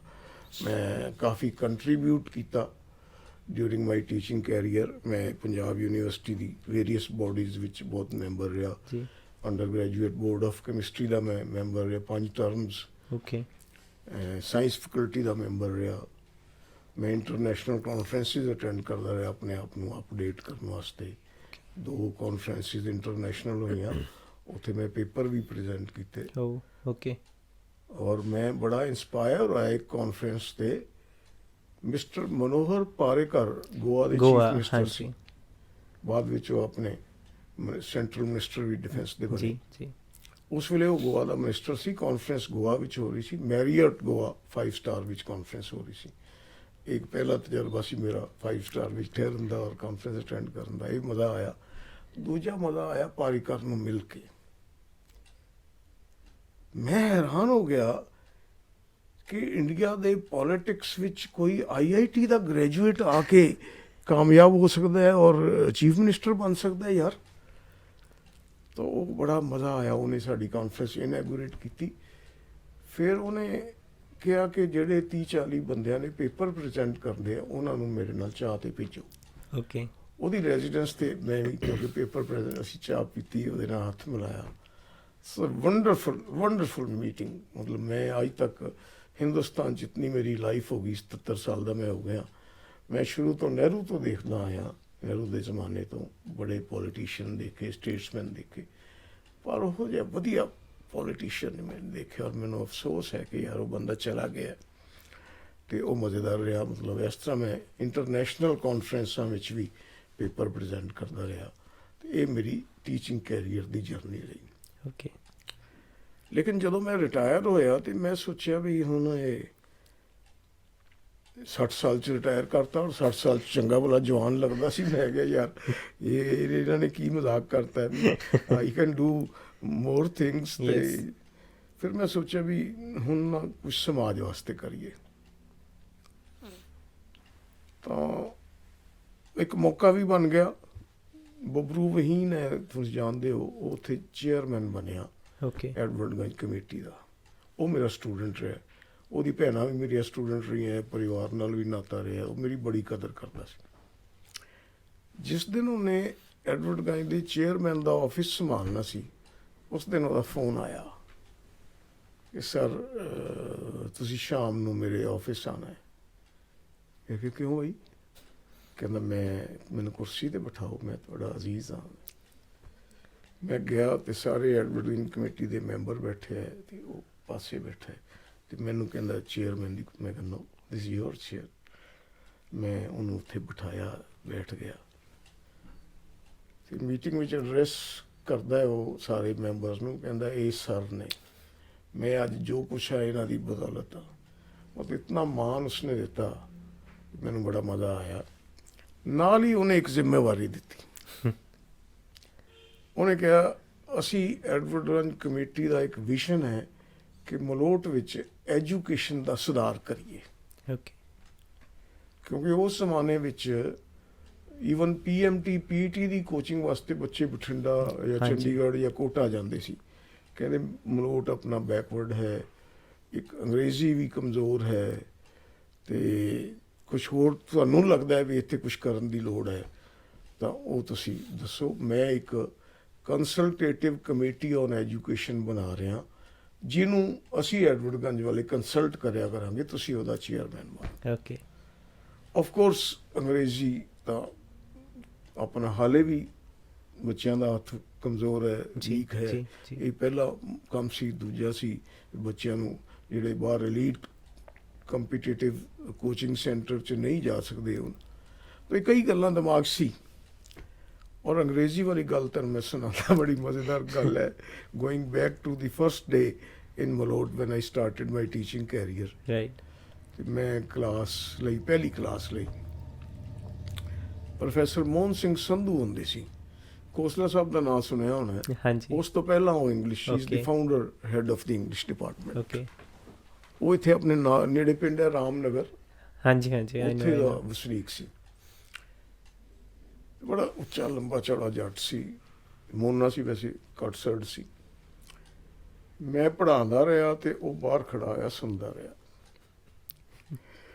ਮੈਂ ਪੜ੍ਹਾ ਕੇ ਆਇਆ, ਕਹਿੰਦੇ ਸਰ ਬਹੁਤ ਵਧੀਆ ਪੜ੍ਹਾਉਂਦੇ। ਮੈਂ ਕਿਹਾ ਹਾਊ ਡੂ ਯੂ ਨੋ? ਕਹਿੰਦਾ ਮੈਂ ਗੁਸਤਾਖੀ ਕੀਤੀ ਹੈ, ਮੈਂ ਬਾਹਰ ਸੁਣਦਾ ਰਿਹਾ। ਪਰ ਮੈਨੂੰ ਮਜ਼ਾ ਆਇਆ ਵੀ ਜਿਸ ਤਰ੍ਹਾਂ ਤੁਸੀਂ ਅੰਗਰੇਜ਼ੀ 'ਚ ਪੜ੍ਹਾਇਆ, ਅੰਗਰੇਜ਼ੀ ਬੋਲੇ। Right, right. ਇੱਥੇ ਸਾਡੇ ਇਲਾਕੇ 'ਚ ਤਾਂ ਮੈਂ ਅੰਗਰੇਜ਼ੀ ਦਾ ਪ੍ਰੋਫੈਸਰ ਹਾਂ, ਸ਼ਾਇਦ ਮੈਂ ਤੁਹਾਡੇ ਜਿੰਨੀ ਵਧੀਆ ਅੰਗਰੇਜ਼ੀ। ਮੈਂ ਕਿਹਾ ਚਲੋ ਇਟਸ ਏ ਕੰਪਲੀਮੈਂਟ, ਪਰ ਕੋਈ ਤੁਹਾਨੂੰ ਚੀਜ਼ ਚੰਗੀ ਨਹੀਂ ਲੱਗੀ ਤਾਂ ਦੱਸੋ। ਕਹਿੰਦਾ ਉਸੇ ਕਰਕੇ ਹੀ ਮੈਂ ਖੜਾ ਔਰ ਉਸੇ ਕਰਕੇ ਹੀ ਮੈਂ ਤੁਹਾਨੂੰ ਇੱਕ ਸੁਝਾਅ ਦੇਣਾ ਹੈ। ਮੈਂ ਕਿਹਾ ਦੱਸੋ। ਕਹਿੰਦੇ ਸਰ ਤੁਸੀਂ ਨਾ ਪੰਜਾਬੀ 'ਚ ਪੜ੍ਹਾਇਆ ਕਰੋ। ਮੈਂ ਕਿਹਾ ਵਾਟ? ਇਹ ਬੱਚਿਆਂ ਦਾ ਸਾਇੰਸ ਸਟੂਡੈਂਟਸ ਨੇ, ਇਹਨਾਂ ਦਾ ਮੀਡੀਅਮ ਆਫ ਇੰਸਟਰਕਸ਼ਨਸ ਅੰਗਰੇਜ਼ੀ ਹੈ, ਇਹਨਾਂ ਦੇ ਕੁਐਸਚਨ ਪੇਪਰ ਅੰਗਰੇਜ਼ੀ 'ਚ ਆਉਣਾ ਹੈ, answer how can I teach them ਇਨ ਪੰਜਾਬੀ? ਕਹਿੰਦਾ ਇਹ ਨਹੀਂ ਮੈਨੂੰ ਪਤਾ, ਮੈਨੂੰ ਮਜ਼ਾ ਆਇਆ ਤੁਹਾਡੀ ਅੰਗਰੇਜ਼ੀ ਸੁਣ ਕੇ, ਇਹਨਾਂ ਨੂੰ ਇੱਕ ਲਫ਼ਜ਼ ਪੱਲੇ ਨਹੀਂ ਪਿਆ। ਇਹ 10ਵੀਂ ਪਿੰਡਾਂ ਦੇ ਸਕੂਲਾਂ 'ਚੋਂ ਕਰਕੇ ਆਏ ਨੇ ਤੇ ਅੰਗਰੇਜ਼ੀ ਤਾਂ ਬਹੁਤ ਵੀਕ ਹੈ, ਤੇ ਤੁਸੀਂ ਅੰਗਰੇਜ਼ੀ ਦੇ ਨਾਲ ਨਾਲ ਪੰਜਾਬੀ। ਮੈਂ ਕਿਹਾ ਯਾਰ ਇਹ ਔਖਾ ਹੈ। ਕਹਿੰਦਾ ਗੱਲ ਸੁਣੋ, ਮੈਂ ਅੰਗਰੇਜ਼ੀ ਦਾ ਪ੍ਰੋਫੈਸਰ ਆ, ਮੈਂ ਅੰਗਰੇਜ਼ੀ ਪੰਜਾਬੀ 'ਚ ਪੜ੍ਹਾਉਣਾ। ਸੋ ਇੱਕ ਦਿਮਾਗ ਸੀ, ਜਦੋਂ ਬਬਰੂ ਨੇ ਜ਼ਿੰਮੇਵਾਰੀ ਲਾਈ ਤਾਂ ਪਹਿਲਾ ਕੰਮ ਸੀ ਕਿ ਬੱਚਿਆਂ ਦੀ ਅੰਗਰੇਜ਼ੀ ਸੁਧਾਰੀਏ। Right. ਸੋ ਪਹਿਲਾ ਕੰਮ ਅਸੀਂ ਕੀਤਾ ਕਿ PMT PET ਦੀ ਕੋਚਿੰਗ ਸੈਂਟਰ ਗਰੀਬ ਬੱਚਿਆਂ ਵਾਸਤੇ ਫ੍ਰੀ ਖੋਲ੍ਹਿਆ, ਔਰ ਉਹ ਚੰਗੀ ਰਿਸਪੌਂਸ ਆਈ, 100 ਕੁ ਬੱਚੇ ਆ ਗਏ। ਅਸੀਂ ਬੱਚਿਆਂ ਨੂੰ ਕੋਚਿੰਗ ਦੇਣੀ ਸ਼ੁਰੂ ਕਰਤੀ, ਔਰ ਇਤਨਾ ਮਜ਼ਾ ਆਇਆ ਮਾਨਕ ਕਿ ਪਹਿਲੇ ਸਾਲ ਹੀ ਸਾਡੇ 3-4 ਬੱਚੇ ਇੰਜੀਨੀਅਰਿੰਗ ਕਾਲਜ, ਮੈਡੀਕਲ ਕਾਲਜ, ਉਹ ਗਰੀਬ ਬੱਚੇ ਜਿਹੜੇ ਸਕੂਲ ਦੀ ਫੀਸ ਤੱਕ ਨਹੀਂ ਦੇ ਸਕਦੇ ਸੀ, ਉਹ ਦਾਖਲ ਹੋਏ। ਓਕੇ, ਕਾਲਜ ਵਿੱਚ। ਹਾਂ, ਫਿਰ ਮੈਂ ਬਬਰੂ ਨੂੰ ਕਿਹਾ, ਮੈਂ ਕਿਹਾ ਵੀ ਦਾਖਲ ਤਾਂ ਅਸੀਂ ਕਰਾਤਾ, ਉਹਨਾਂ ਨੂੰ ਉੱਤੇ ਫੀਸਾਂ ਕੌਣ ਭਰੇਗਾ? ਤਾਂ ਫਿਰ ਅਸੀਂ ਇੱਕ ਫੰਡ ਬਣਾਇਆ, ਓਕੇ। ਇਹੋ ਜਿਹੇ ਬੱਚਿਆਂ ਨੂੰ ਫੰਡਿੰਗ ਕਰੋ, ਹੋਸਟਲ ਦਾ ਖਰਚਾ। ਤਾਂ ਇਸ ਤਰ੍ਹਾਂ ਅਸੀਂ 8-10 ਸਾਲ ਇਹ ਕੰਮ ਕਰਦੇ ਰਹੇ। ਤਾਂ ਇੱਕ ਤਾਂ ਇਹ ਦੇਣ ਰਹੀ ਇਲਾਕੇ ਨੂੰ। ਦੂਜੀ, ਮੈਂ ਰਿਅਲਾਈਜ਼ ਕੀਤਾ ਕਿ ਹਰ ਸ਼ਹਿਰ ਵਿੱਚ ਇੱਕ ਲਾਇਬ੍ਰੇਰੀ ਹੁੰਦੀ ਹੈ। ਸਾਡੇ ਸ਼ਹਿਰ 'ਚ ਕੋਈ library, there was no library। Yes. ਮੈਂ ਕਿਹਾ ਬਬਰੂ ਯਾਰ ਇਹ ਤਾਂ ਕੋਈ ਗੱਲ ਨਹੀਂ ਹੈ, ਕਾਲਜ ਖੁੱਲ ਗਿਆ ਹੈ, ਇਤਨੇ ਸਾਲ ਹੋ ਗਏ, 40 ਸਾਲ ਹੋ ਗਏ ਕਾਲਜ ਖੁੱਲੇ ਨੂੰ, ਲੋਕ ਐਜੂਕੇਟਡ ਹੋ ਗਏ, ਪੜ੍ਹੇ ਲਿਖੇ ਹੋ ਗਏ, ਸਾਰੇ ਅਖਬਾਰ ਵੀ ਘਰਾਂ 'ਚ ਪੜ੍ਹਦੇ ਆ, ਲੇਕਿਨ ਲਾਇਬ੍ਰੇਰੀ ਤਾਂ ਹੋਣੀ ਚਾਹੀਦੀ। ਕਹਿੰਦਾ ਬਿਲਕੁਲ। ਤਾਂ ਉਹਨੇ ਕਿਹਾ ਤੁਸੀਂ ਪਲਾਨ ਕਰੋ, ਫੰਡਸ ਮੈਂ ਦਿਆਂਗਾ। ਤੁਹਾਨੂੰ ਯਾਦ ਹੋਏਗਾ ਪੁਰਾਣੀ ਤਹਿਸੀਲ ਦੇ ਥੱਲੇ ਐਡਵਰਟਾਈਜ਼ ਨੇ ਮਾਰਕੀਟ ਕੱਟੀ ਹੈ, ਉਹਦੇ ਉੱਪਰਲਾ ਜਿਹੜਾ ਫਲੋਰ ਹਾਂਜੀ ਹੈ, ਹਾਂਜੀ। ਉਹਦੇ ਇੱਕ ਪੋਰਸ਼ਨ ਵਿੱਚ ਅਸੀਂ ਕੋਚਿੰਗ ਸੈਂਟਰ ਚਲਾਇਆ, ਇੱਕ ਪੋਰਸ਼ਨ ਵਿੱਚ ਲਾਇਬ੍ਰੇਰੀ।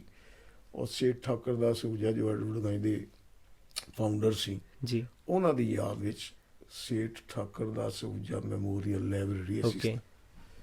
ਔਰ ਇਤਨੀ ਵਧੀਆ ਲਾਇਬ੍ਰੇਰੀ ਹੈ, ਉੱਥੇ 40-50 ਬੱਚਿਆਂ ਦਾ ਬੈਠਣ ਦਾ ਵੱਡਾ ਰੀਡਿੰਗ ਰੂਮ ਹੈ, ਲਾਈਟਾਂ ਲੱਗੀਆਂ, AC ਲੱਗੇ, ਪੱਖੇ। ਉਹ ਗਰੀਬ ਬੱਚੇ ਜਿਨ੍ਹਾਂ ਦੇ ਘਰ ਸਹੂਲੀਅਤ ਨਹੀਂ ਹੈ, ਲਾਈਟ ਨਹੀਂ ਹੈ, AC ਨਹੀਂ ਹੈ, ਪੱਖਾ ਨਹੀਂ ਹੈ, ਉਹ ਸ਼ਾਮ ਨੂੰ 2-3-4 ਘੰਟੇ ਉੱਥੇ ਆ ਕੇ ਪੜ੍ਹਦੇ ਹੈ ਔਰ ਕੰਪੀਟੀਸ਼ਨਾਂ ਦੀ ਤਿਆਰੀ ਕਰਦੇ ਹੈ।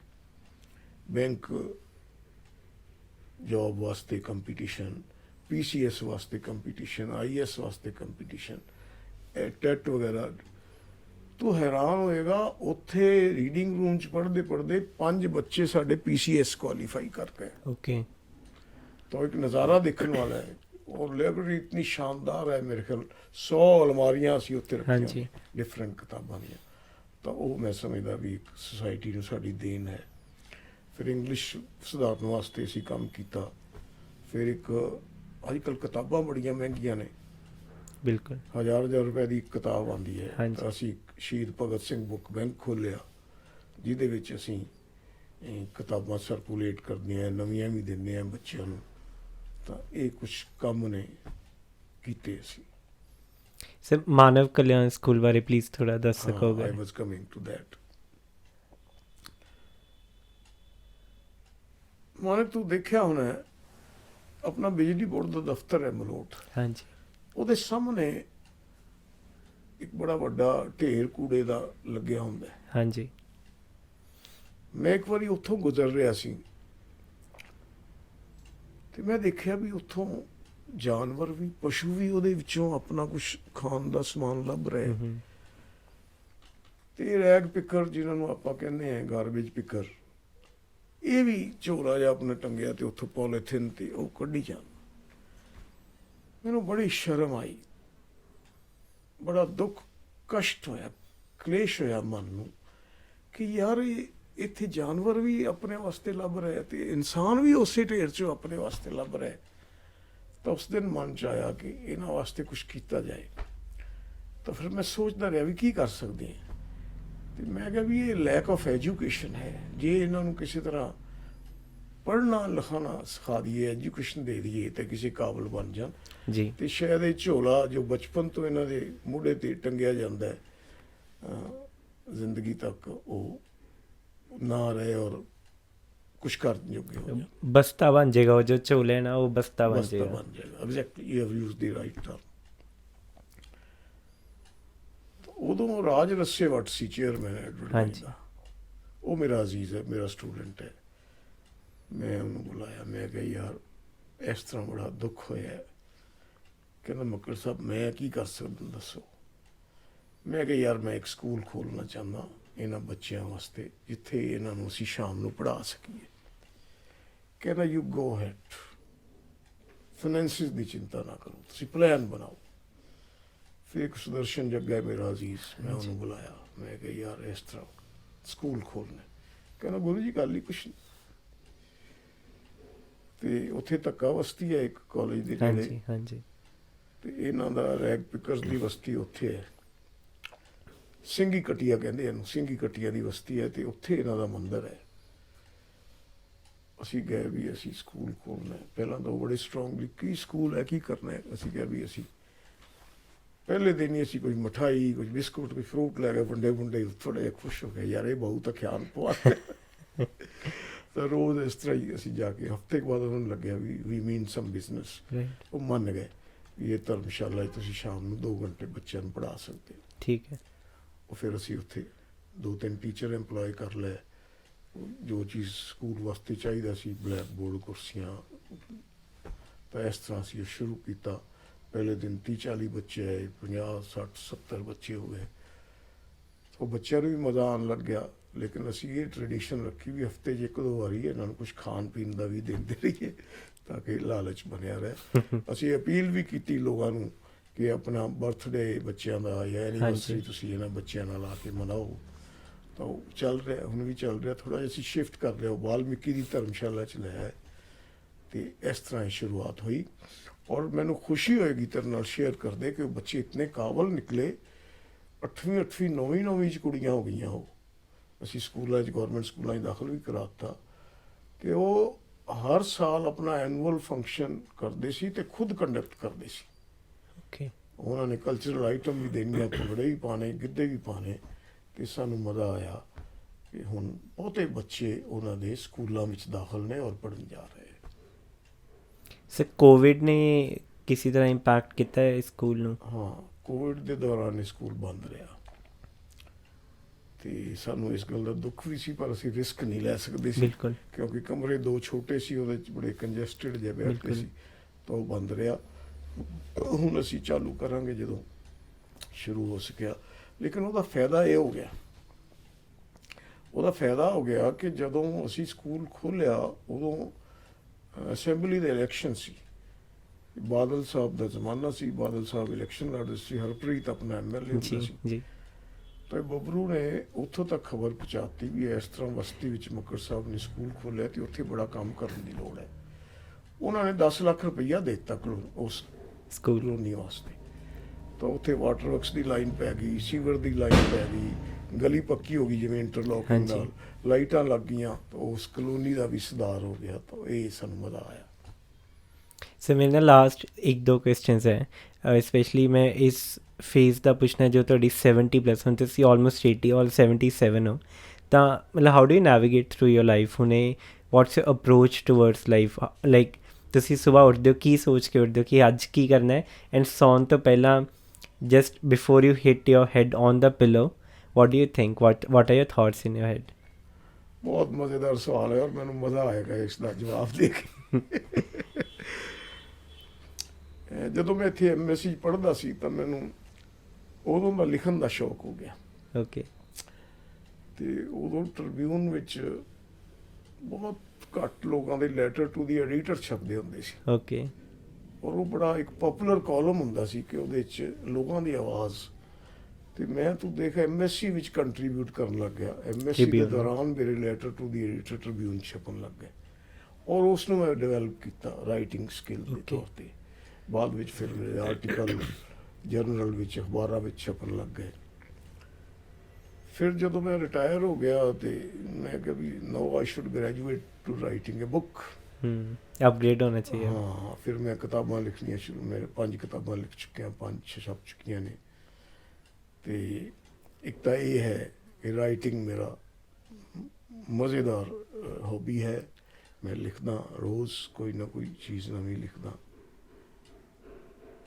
ਦੂਜੀ ਇੱਕ ਦੇਣ ਹੈ, ਇੱਕ ਨਵੀਂ ਹੌਬੀ ਹੈ। ਫੋਟੋਗ੍ਰਾਫੀ ਦਾ ਮੈਨੂੰ ਸ਼ੌਕ ਹੈ, ਗੇਮਸ ਦਾ ਮੈਨੂੰ ਸ਼ੌਕ ਹੈ, ਕ੍ਰਿਕਟ ਦੇਖਣ ਦਾ ਸ਼ੌਕ ਹੈ। ਉਹ ਸਾਰੇ ਸ਼ੌਕ ਤਾਂ ਹੈਗੇ ਹੀ ਨੇ।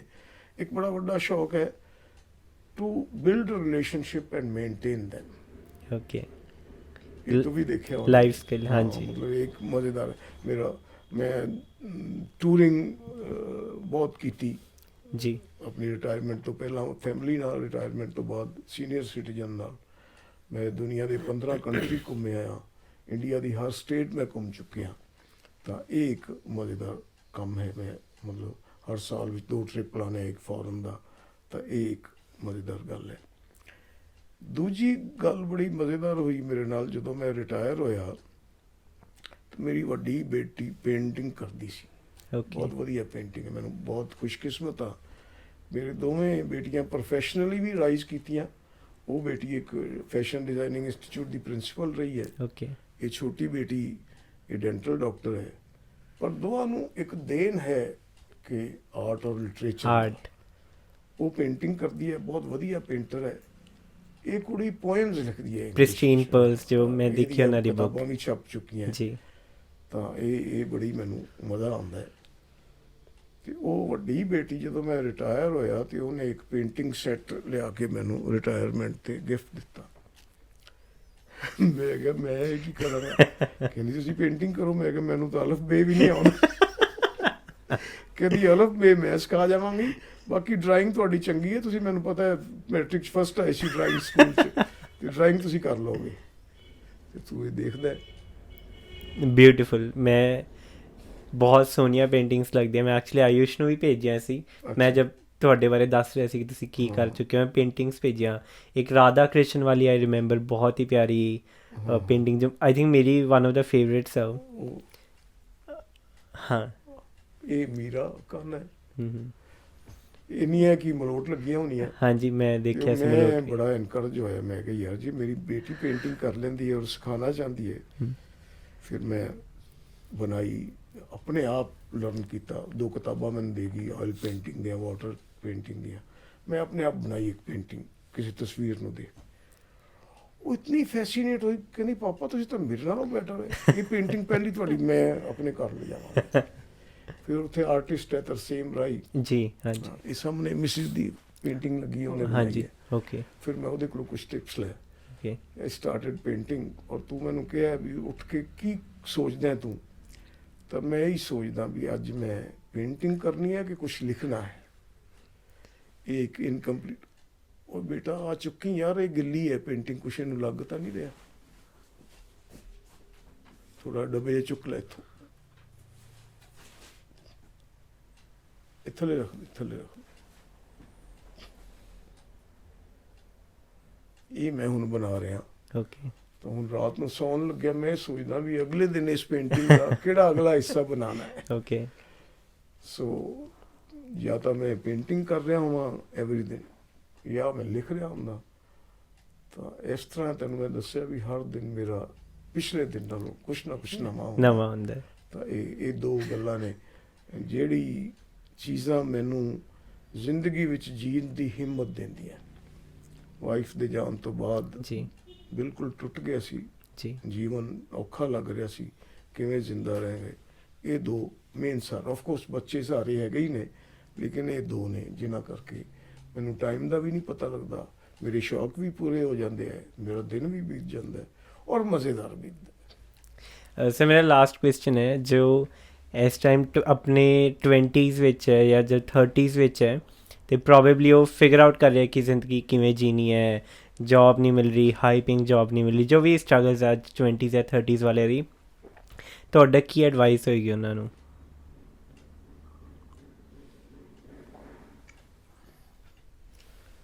ਦੇਖੋ ਬੜਾ ਟਫ ਟਾਈਮ ਹੈ, ਰਾਈਟ ਜੌਬ ਸਿਨੈਰੀਓ ਤੁਹਾਨੂੰ ਤਾਂ ਮੇਰੇ ਨਾਲੋਂ ਜ਼ਿਆਦਾ ਪਤਾ ਹੈ ਜੀ। ਅਸੀਂ ਜਦੋਂ MSc ਕਰਦੇ ਸੀ ਤਾਂ ਲੋਕ ਸਾਨੂੰ ਨਾ ਰਿਜ਼ਰਵ ਕਰਾ ਜਾਂਦੇ ਸੀ ਕਿ ਇਹ ਬੰਦਾ ਸਾਡੇ ਕਾਲਜ ਦੇ ਆ ਜੀ, ਇਹ ਬੰਦਾ ਸਾਡੇ ਕਾਲਜ ਦੇ ਆ ਜੀ, ਕਿਉਂਕਿ ਇੱਕ ਹੀ ਯੂਨੀਵਰਸਿਟੀ 'ਚ MSc ਹੁੰਦੀ ਸੀ ਤੇ ਕਾਲਜ ਇੰਨੇ ਸੀ ਤੇ 30 ਬੰਦਿਆਂ ਨੇ MSc ਕਰਕੇ ਨਿਕਲਣਾ। ਲੇਕਿਨ ਹੌਲੀ ਹੌਲੀ ਟਫ ਹੁੰਦਾ ਗਿਆ, ਜੌਬ ਮਿਲਣੀ ਔਖੀ ਹੁੰਦੀ ਗਈ। ਹੁਣ ਆਲਮ ਇਹ ਹੈ ਕਿ ਬੇਰੁਜ਼ਗਾਰੀ ਦਾ ਆਲਮ ਹੈ ਜੀ। ਮਤਲਬ ਲੋਕ B.Ed ਕਰ ਚੁੱਕੇ ਨੇ, M.Ed ਕਰ ਚੁੱਕੇ ਨੇ, PhD ਕਰ ਚੁੱਕੇ ਨੇ, ਜੌਬ ਨਹੀਂ ਮਿਲਦੀ, ਟੈਟ ਕੁਆਲੀਫਾਈ ਕਰ ਚੁੱਕੇ ਨੇ, ਔਰ ਅਨਐਮਪਲਾਇਡ ਟੀਚਰ ਆਪਾਂ ਦੇਖਦੇ ਹਾਂ ਰੋਜ਼ ਮੁਜ਼ਾਹਰੇ ਕਰਦੇ ਆ ਕਿ ਸਾਨੂੰ ਨੌਕਰੀ ਦਿਓ। ਤਾਂ B.Tech M.Tech ਵਾਲੇ ਛੋਟੀਆਂ 5-5 10-10 ਹਜ਼ਾਰ ਦੀਆਂ ਨੌਕਰੀਆਂ ਮੈਂ ਕਰਦੇ ਵੇਖੀ ਹੈ। ਜੀ ਤਾਂ ਜੌਬ ਸਿਨੈਰੀਓ ਬੜਾ ਟਫ ਹੈ ਔਰ ਇਸ ਨੇ ਇੱਕ ਨਵਾਂ ਰੁਝਾਨ ਪੈਦਾ ਕਰਤਾ ਹੈ ਜਿਹੜਾ ਫਿਕਰ ਹੈ ਮੈਨੂੰ, ਤੁਹਾਨੂੰ ਵੀ, ਸਾਰੇ ਦੇਸ਼ ਨੂੰ, ਜੀ ਕਿ ਬੱਚੇ ਬਾਹਰ ਜਾ ਰਹੇ। +2 ਤੋਂ ਬਾਅਦ ਕੋਈ ਨਹੀਂ ਕਾਲਜ ਜਾਂਦਾ। ਸਾਡੇ DAV ਕਾਲਜ ਮਰੋੜ 2000 ਦੀ ਸਟਰੈਂਥ ਸੀ, ਹੁਣ 800 ਦੀ ਰਹਿ ਗਈ ਹੈ। ਸਾਰੇ ਬੱਚੇ ਬਾਹਰ ਚਲੇ +2 ਗਏ। ਤੋਂ ਬਾਅਦ IELTS ਕਰਦੇ ਆ, ਬਾਹਰ ਜਾਂਦੇ ਆ। ਉਹ ਵੀ ਮਜਬੂਰ ਨੇ, ਮਾਂ-ਬਾਪ ਵੀ ਮਜਬੂਰ ਨੇ।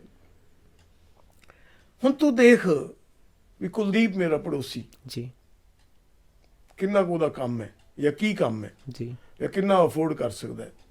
ਜੇ ਉਹ ਬੰਦਾ 15-16 ਲੱਖ ਰੁਪਈਆ ਖਰਚ ਕੇ ਆਪਣੀ ਬੱਚੀ ਨੂੰ ਕੈਨੇਡਾ ਭੇਜ ਰਿਹਾ ਤਾਂ ਕੋਈ ਨਾ ਕੋਈ ਮਜਬੂਰੀ ਹੈ। ਜੀ ਹਾਲਾਂਕਿ ਉਹਦੀ ਕੁੜੀ BSc ਐਗਰੀਕਲਚਰ ਹੈ, ਜੀ ਜੀ ਕਿਧਰੇ ਨਾ ਕਿਧਰੇ ਜੌਬ ਮਿਲ ਸਕਦੀ ਸੀ, ਪਰ ਉਹਨੇ ਸੋਚਿਆ ਵੀ ਇਹ ਚਲੀ ਜਾਏਗੀ, ਮੁੰਡਾ ਵੀ ਸੈੱਟ ਹੋ ਜਾਏਗਾ, ਅਸੀਂ ਵੀ ਸੈੱਟ ਹੋ ਜਾਵਾਂਗੇ। ਹਰ ਪਰਿਵਾਰ ਇਹੀ ਸੋਚ ਰਿਹਾ। ਸੋ ਬੇਟਾ, ਇਹੀ ਮੇਰਾ ਯੰਗ ਮੈਨ, ਯੰਗ ਵੂਮੈਨ ਨੂੰ ਇਹੀ ਹੋਏਗਾ ਕਿ ਅਗਰ ਦੇਸ਼ ਵਿੱਚ ਰਹਿ ਕੇ ਲੜਾਈ ਲੜ ਕੇ ਸਟਰਗਲ ਕਰਕੇ ਜ਼ਿੰਦਗੀ ਜੀ ਸਕਦੇ ਹੋ ਤੇ ਬਹੁਤ ਵਧੀਆ ਹੈ। ਬਾਕੀ ਜਾਣ ਨੂੰ ਤਾਂ ਹਰ ਕੋਈ ਜਾਈ ਜਾਂਦਾ ਹੈ, 10ਵੀਂ ਵਾਲਾ ਵੀ ਜਾਈ ਜਾਂਦਾ, 12ਵੀਂ ਵਾਲਾ ਵੀ ਜਾਈ ਜਾਂਦਾ, ਗ੍ਰੈਜੂਏਟ ਵੀ ਜਾਈ ਜਾਂਦਾ, but then life is a struggle, it's a very struggle. ਬਾਕੀ ਗੱਲ ਇਹ ਹੈ ਵੀ ਸਰਮਨਸ ਦੇਣਾ ਬਹੁਤ ਸੌਖਾ ਹੈ, ਗਿਆਨ ਦੇਣਾ ਬਹੁਤ ਸੌਖਾ ਹੈ। ਉਹ ਕਹਿੰਦੇ ਹੈ those who can do, those who can't teach.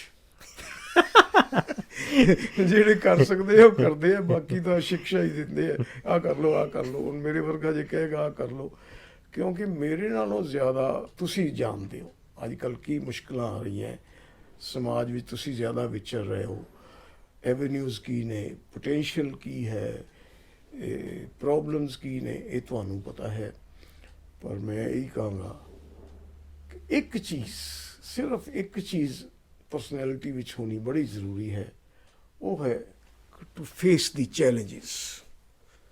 ਜ਼ਿੰਦਗੀ ਦੇ ਹਰ ਮਰਲੇ ਤੇ, ਹਰ ਮੁਕਾਮ ਤੇ, ਹਰ ਲਮੇ ਤੁਹਾਨੂੰ ਚੈਲੰਜਸ ਫੇਸ ਕਰਨੇ ਪੈਂਦੇ। not giving up and being courageous. Yes, never give up. ਮੈਨੂੰ ਸਵਾਮੀ ਵਿਵੇਕਾਨੰਦ ਦਾ ਯਾਦ ਆ ਰਿਹਾ। Arise, awake and stop not till you achieve your goal. ਉਠੋ, ਔਰ ਉਹ ਹੀ ਹੈ, ਉੱਠ ਕੇ ਫਿਰ ਚੈਲੰਜਸ ਵੱਧ ਗਏ ਨੇ, ਸਟਰਗਲ ਵੱਧ ਗਈ ਹੈ, ਸਮਾਂ ਬੜਾ ਔਖਾ ਹੈ। ਕੋਵਿਡ ਨੇ ਔਰ ਬਾਕੀ ਗੱਲਾਂ ਨੇ ਹੋਰ ਔਖਾ ਬਣਾ ਦਿੱਤਾ ਹੈ। ਇਸ ਕਰਕੇ ਬੇਟਾ, ਬਹੁਤ ਮੈਨੂੰ ਖੁਸ਼ੀ ਹੈ ਤੁਹਾਨੂੰ ਦੋਵਾਂ ਨੂੰ ਦੇਖ ਕੇ ਕਿ ਤੁਸੀਂ ਵੀ ਇੰਨੇ ਕੰਮ ਕਰ ਰਹੇ ਹੋ, ਇੰਨੀ ਤਰ੍ਹਾਂ ਦੇ ਕੰਮ ਕਰ ਰਹੇ ਹੋ, ਅਲੱਗ-ਅਲੱਗ ਵੰਡ ਕੇ ਜੌਬਸ ਕਰ ਰਹੇ ਹੋ, ਇਸ ਕੰਪਨੀ ਨੂੰ ਵੀ ਕੰਸਲਟੈਂਸੀ, ਇਸ ਨੂੰ ਵੀ, ਇਸ ਨੂੰ ਵੀ, ਤੇ ਆ ਪੋਡਕਾਸਟ ਵਾਲਾ ਕੰਮ ਤੁਸੀਂ ਸੇਵਾ ਕਰ ਰਹੇ ਹੋ। ਮੈਂ ਹੈਰਾਨ ਹਾਂ ਕਿ ਐਨੀ ਇਨਵੈਸਟਮੈਂਟ ਦੇ ਬਾਅਦ you don't expect any return or you don't ask for any return. ਤਾਂ ਇਹ ਵੀ ਇੱਕ ਸੇਵਾ ਹੈ। ਤਾਂ ਥੈਂਕ ਯੂ। ਮੈਨੂੰ ਖੁਸ਼ੀ ਹੈ ਕਿ ਤੁਸੀਂ ਦੋਵੇਂ, ਮੈਨੂੰ ਮਿਲ ਕੇ ਚੰਗਾ ਲੱਗਿਆ। You young people, still you must be in your 20s yes. ਔਰ ਤੁਸੀਂ 20s ਵਿੱਚ ਇੰਨਾ ਕੁਝ ਸਿੱਖ ਲਿਆ ਹੈ ਕਿ ਤੂੰ ਮੈਨੂੰ ਪੁੱਛਿਆ ਸੀ ਵੀ ਤੁਹਾਨੂੰ ਬੱਚਿਆਂ ਕੋਲੋਂ ਕੀ ਕੁਝ ਸਿੱਖਣ ਨੂੰ ਮਿਲਿਆ। ਮੈਨੂੰ ਤੁਹਾਡੇ ਕੋਲੋਂ ਅੱਜ ਸਿੱਖਣ ਨੂੰ ਮਿਲ ਰਿਹਾ ਕਿ ਸਮਾਜ ਨੂੰ ਈਵਨ ਵਿਦਆਊਟ ਐਕਸਪੈਕਟਿੰਗ ਐਨੀਥਿੰਗ ਤੁਸੀਂ ਬਹੁਤ ਕੁਝ ਦੇ ਸਕਦੇ ਹੋ। ਔਰ ਤੁਸੀਂ ਇਸ ਇੰਟਰਵਿਊ ਦੇ ਮਾਧਿਅਮ ਨਾਲ ਜੋ ਤੁਸੀਂ ਦੇ ਰਹੇ ਹੋ, ਮੈਂ ਤੇਰੀਆਂ ਇੰਟਰਵਿਊਜ਼ ਦੇਖੀਆਂ ਖੁਸ਼ਵੰਤ ਸਿੰਘ ਦੀ ਔਰ ਦੂਸਰੀਆਂ, ਕਿਤਨੇ ਉਹ ਬੰਦੇ ਜਿਹੜੇ ਪਰਦੇ ਦੇ ਪਿੱਛੇ ਨੇ, ਜਿਨ੍ਹਾਂ ਨੂੰ ਲੋਕ ਨਹੀਂ ਜਾਣਦੇ, ਤੁਸੀਂ ਉਹਨਾਂ ਨੂੰ ਸਮਾਜ ਦੇ ਸਾਹਮਣੇ ਲਿਆ ਕੇ ਖੜਾ ਕਰੋਗੇ ਤਾਂ ਕਿ ਉਹ ਬੰਦਿਆਂ ਕੋਲੋਂ ਤੁਹਾਡੇ ਵਰਗੇ ਯੰਗ ਲੋਕ ਇੰਸਪਾਇਰ ਹੋ ਸਕਣ, ਕੁਝ ਬਣ ਸਕਣ, ਕੁਝ ਕਰਨ ਦਾ ਮਾਦਾ, ਕੋਈ ਚੈਲੰਜ ਸਵੀਕਾਰ ਕਰ ਸਕਣ। This is a great job you are doing. Congratulations Thank you, to sir. both of you and to your team. Thank you. Sir, thank you so much. Sir, I believe I cannot contain your wisdom. एक ही है, एक घंटे का episode हुआ है, पर मैं जो थोड़ी wisdom है, जो थोड़ी टीचिंग्स है, वो मैं कंटेन नहीं कर सकता एक घंटे के एपिसोड। तो आई होप कि होर भी एपिसोड फ्यूचर च मैं कर सका, I get a chance to speak with you. But sir, thank you so much, it's been a pleasure and I look forward to more conversations with you. Pleasure is mine, greater, Thank you. because ਤੇਰੇ ਨਾਲ ਬੜਾ ਪਿਆਰਾ ਨਾਤਾ ਹੈ, ਬਚਪਨ ਤੋਂ ਨਾਤਾ ਹੈ। ਤੈਨੂੰ ਛੋਟੇ ਹੁੰਦੇ ਮੈਂ ਦੇਖਦੇ ਆਇਆ ਔਰ ਇਸ ਤਰ੍ਹਾਂ ਤੂੰ ਕਿਸੇ ਦਿਨ ਮੇਰੀ ਇੰਟਰਵਿਊ ਕਰੇਗਾ ਇਹ ਕਦੇ ਸੋਚਿਆ ਵੀ ਨਹੀਂ ਸੀ ਔਰ ਤੂੰ ਇਤਨਾ ਵਧੀਆ ਇੰਟਰਵਿਊਅਰ ਬਣ ਜਾਏਗਾ। I am very happy, very Thank you. Pleased. Thank you, sir.